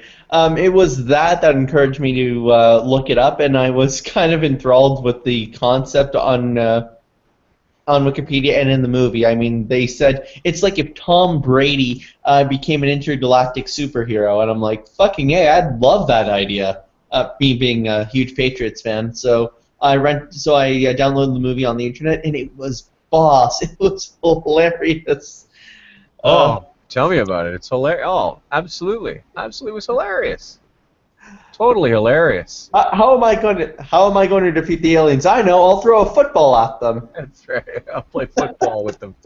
Right here in Ming the Merciless's throne chamber. It's like, kill him. Oh, I'm so surprised. You know? Wow, they decided that he should die. Boy, that shocked the hell out of me. Oh, it's just hilarious. No, absolutely, absolutely. But yeah, no, this is where, you know, this is where a lot of this came from. So, you know, George Lucas is not some genius who, you know, invented a brand new story and hallelujah. George Lucas is a guy who essentially plagiarized a shit ton of what came before him. And then I'm pretty sure that, you know, that one story he always tells where he's like, oh no, I had material for 9 movies of it. He did not. Not for 10 seconds did he have material ready for 9 movies. I can guarantee you this, okay? He was completely taken by surprise as to how popular as Episode 4 would be. And that's why it took him so long to create a sequel between, because Episode 5 came out in 1980-81, and Episode 3 was 1977, or Episode 4, excuse me, was 1977, and then Episode 6 was just a little more than 2 years after Episode 5. That's, you know, that right there will tell you that he was surprised that it did as well as it did. That's what I think. Apparently the original cut was really bad of Episode 4. Oh, yeah? Yeah, like that. Apparently, according to people involved in it, that movie was saved in the editing room. I mean, George Lucas was in charge of it. That explains quite a bit. Well, you know, to this day, you know, the one movie, to this day, the one movie in the series that is considered most popular is Episode 5, and that's the one movie that George Lucas didn't direct. He directed. It was Irvin Kershner that directed that one. Yeah, I don't think he directed 6 either. No, he did. He did. He did. He co-directed it with somebody, I think. Ewoks. Yeah, well, the story. The story, yeah, well, I can't stand them. The story I heard an awful lot of was that he was fighting the studio. The studio kept trying to cut his funding, and I'm thinking to myself, why the fuck would they do that? It doesn't make any sense to me. But he literally had a vision for what he wanted for it, and the studio was like, nah, costs too much money, nah. I'm like, whoa, it makes no sense. Doesn't make a lick of sense. I mean, Star Wars was in 1983 or in 1981, excuse me. Star Wars was a fucking license to print money. Anything to do with Star Wars was a license to print money. I don't understand for the life of me why they would have interfered with him at all. One of the I'm not sure if any of you have taken a university film class, but it was actually taking one that really got me to appreciate Star Wars as a film piece a lot more than I previously did. One of the coolest parts was learning that it did so well, particularly with two groups of people. First, it was children, and second, it was veterans from, I believe, the Korean and Vietnamese War, especially those who, or was it World War II? It was veterans who flew airplanes, because the way that the sound came about, especially in the space battles, it really came across like those old war fightings or dog fighting scenes. I can't shake 'em. That's right. Also, it was loaded with effects, especially for the time being. Yeah, I think I wanted to make this point a little while ago. I think I may have let someone else speak, but the last criticism I have of 4, I think they killed off way too many Rebel pilots than needed. I mean, you could have at least let a couple more survive. You didn't have to have Vader kill all of them except for Luke and spare Wedge. I don't know. I mean, they obviously did it as a way to, make clear exactly what was at stake, exactly how hard it would have been, That's the whole point. It's like, yeah, but it's like, if you go on a mission and they say, oh, by the way, 9 out of 10 of you are not coming back, I mean, at that point, it's kind of like, I think in reality... Do you want to go on the suicide mission? Well, these guys are rebels, though. I mean, they're there because they're there because they know that nobody else can do that. You know what I mean? Like they're fighting for their freedoms. They're fighting for everything at that point. I get it. Everything's on the line, so you got to put everything on the line. Maybe there was, although looking back at that scene, it almost kind of does make Han look cowardly because he never had to dogfight against the TIE fighters and Vader. He just waited for all the other guys to fight him off and die off until he can finally sneak in through the back and then just take care of everybody else. Like, come on, man, that's not bravery. Yeah, but he got a medal anyways. They just loved him anyhow. I know. Boy, poor guy, poor Prudent. He's so upset at these. I had no idea you were so disappointed at these movies. No, I love Star Wars. I mean, I love them. It's just like there's always those little spots like where I like to be a little overcritical. I mean, I still like the trench battle. I really enjoy it. It's just that one little issue I have. But I mean, for the most part, I think I would consider myself a pretty full-blown traditionalist on Star Wars. Just I love the originals, and I just fucking hate everything else Star Wars related. I can't stand the whole Clone Wars cartoon idea, the Clone Wars animated movie. Oh, come on. You don't like the Clone Wars cartoons? No. The Clone Wars cartoons are awesome. No, they're not. What? That's it. Get out of the hangout. I'm just kidding. Well, I gotta get out of the hangout. I'm gonna hit the hay soon. Have a good night, guys. All right. See you there, Max. Nice shooting the shit with all of you. Night. Later. What the hell are you talking about? He doesn't like that Clone Wars cartoons. What is going on here? I'm I just don't. glad. They don't really add anything to the storyline. They really don't. And They flesh out what happened during the Clone Wars. How can we... the Clone Wars isn't a necessary.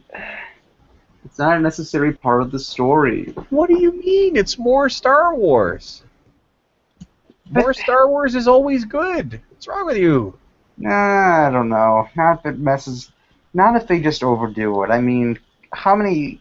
You have to keep. What does he have? He has a couple more lightsaber battles with Count Dooku. I mean, really? You sir, have broken my heart. I just want you to know that. It's all right. Broken my heart. I'm just sitting here with a broken heart now. Ladies and gentlemen. I have broken Gus's heart. Sad to say. My heart.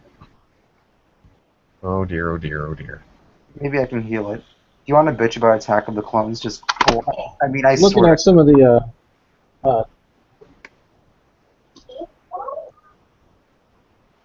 Look at some of the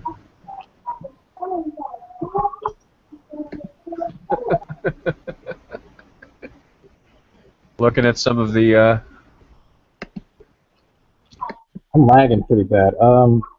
Just looking at some of the extra stuff that I'm finding out about the what we do know. Oh, there is a reference to the Force Unleashed. I forgot about that. Where?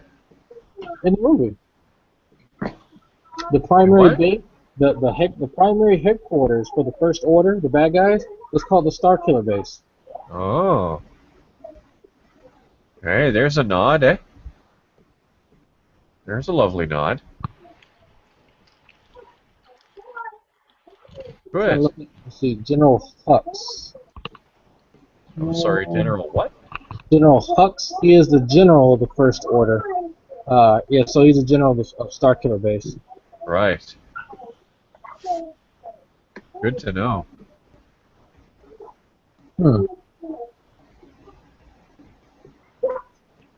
Sounds like it's gonna be grand. Gonna be grand.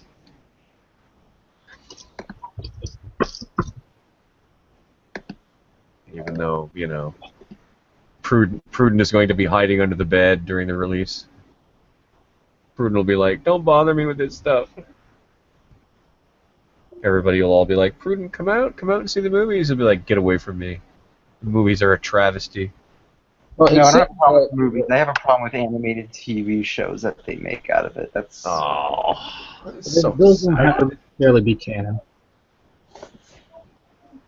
I do have high hopes. I do have high hopes for the sequel trilogy. I really do.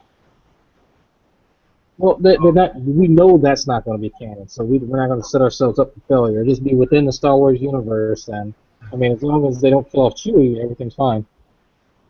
No. If it's in a movie, it's canon. That's how I see it. Yeah, well. If it's from a, here's how I define what's canon. If it's in a movie, that counts. If it's in if it's in one of those fan fiction novels or in those animated TV shows, that's legend. There, easy distinguish. Breaking my heart. Right there. Of course, before the whole Disney thing, apparently the rule was everything was canon beforehand. But I mean, come on. Some of the fan fiction novels they've written are just horrendous. Like, they almost entirely ruin storylines. Yeah, expanded universe, I mean, it's hit or miss.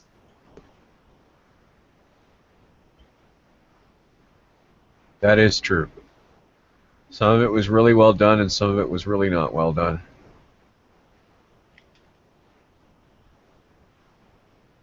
Some of it was just awful. Well, doesn't Luke Skywalker get taken over by the Force Ghost of Palpatine? Yeah, at one point he does in the Dark Empire storyline.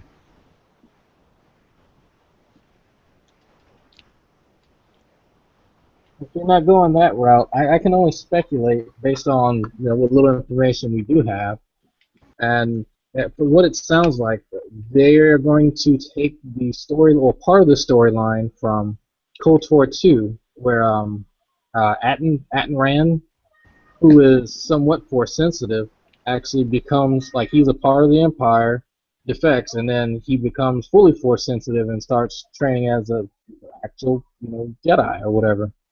So I think they're taking they're making a nod to that with Boyega's character. Huh. That's what it seems like. Fair enough.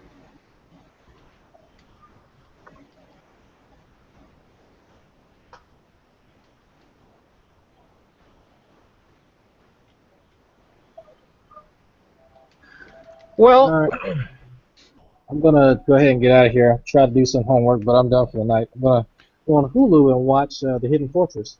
well, it was Annabelle. Shit, Annabelle's here. Time for Fab Session number 2. Have you finished yet? We're almost done. Actually, I'm gonna wrap it up now, and because I think we've had a good 2.5 hour talk, and that was pretty cool. Gosh, was I talking to Ermine for 2.5 hours? You've been banished with Ermine. Get out. No, we didn't kick her out. No, Ermine and I came in to just wind them up, and Ermine wanted to have a chat with me, but I didn't think we were talking for that long. Gosh.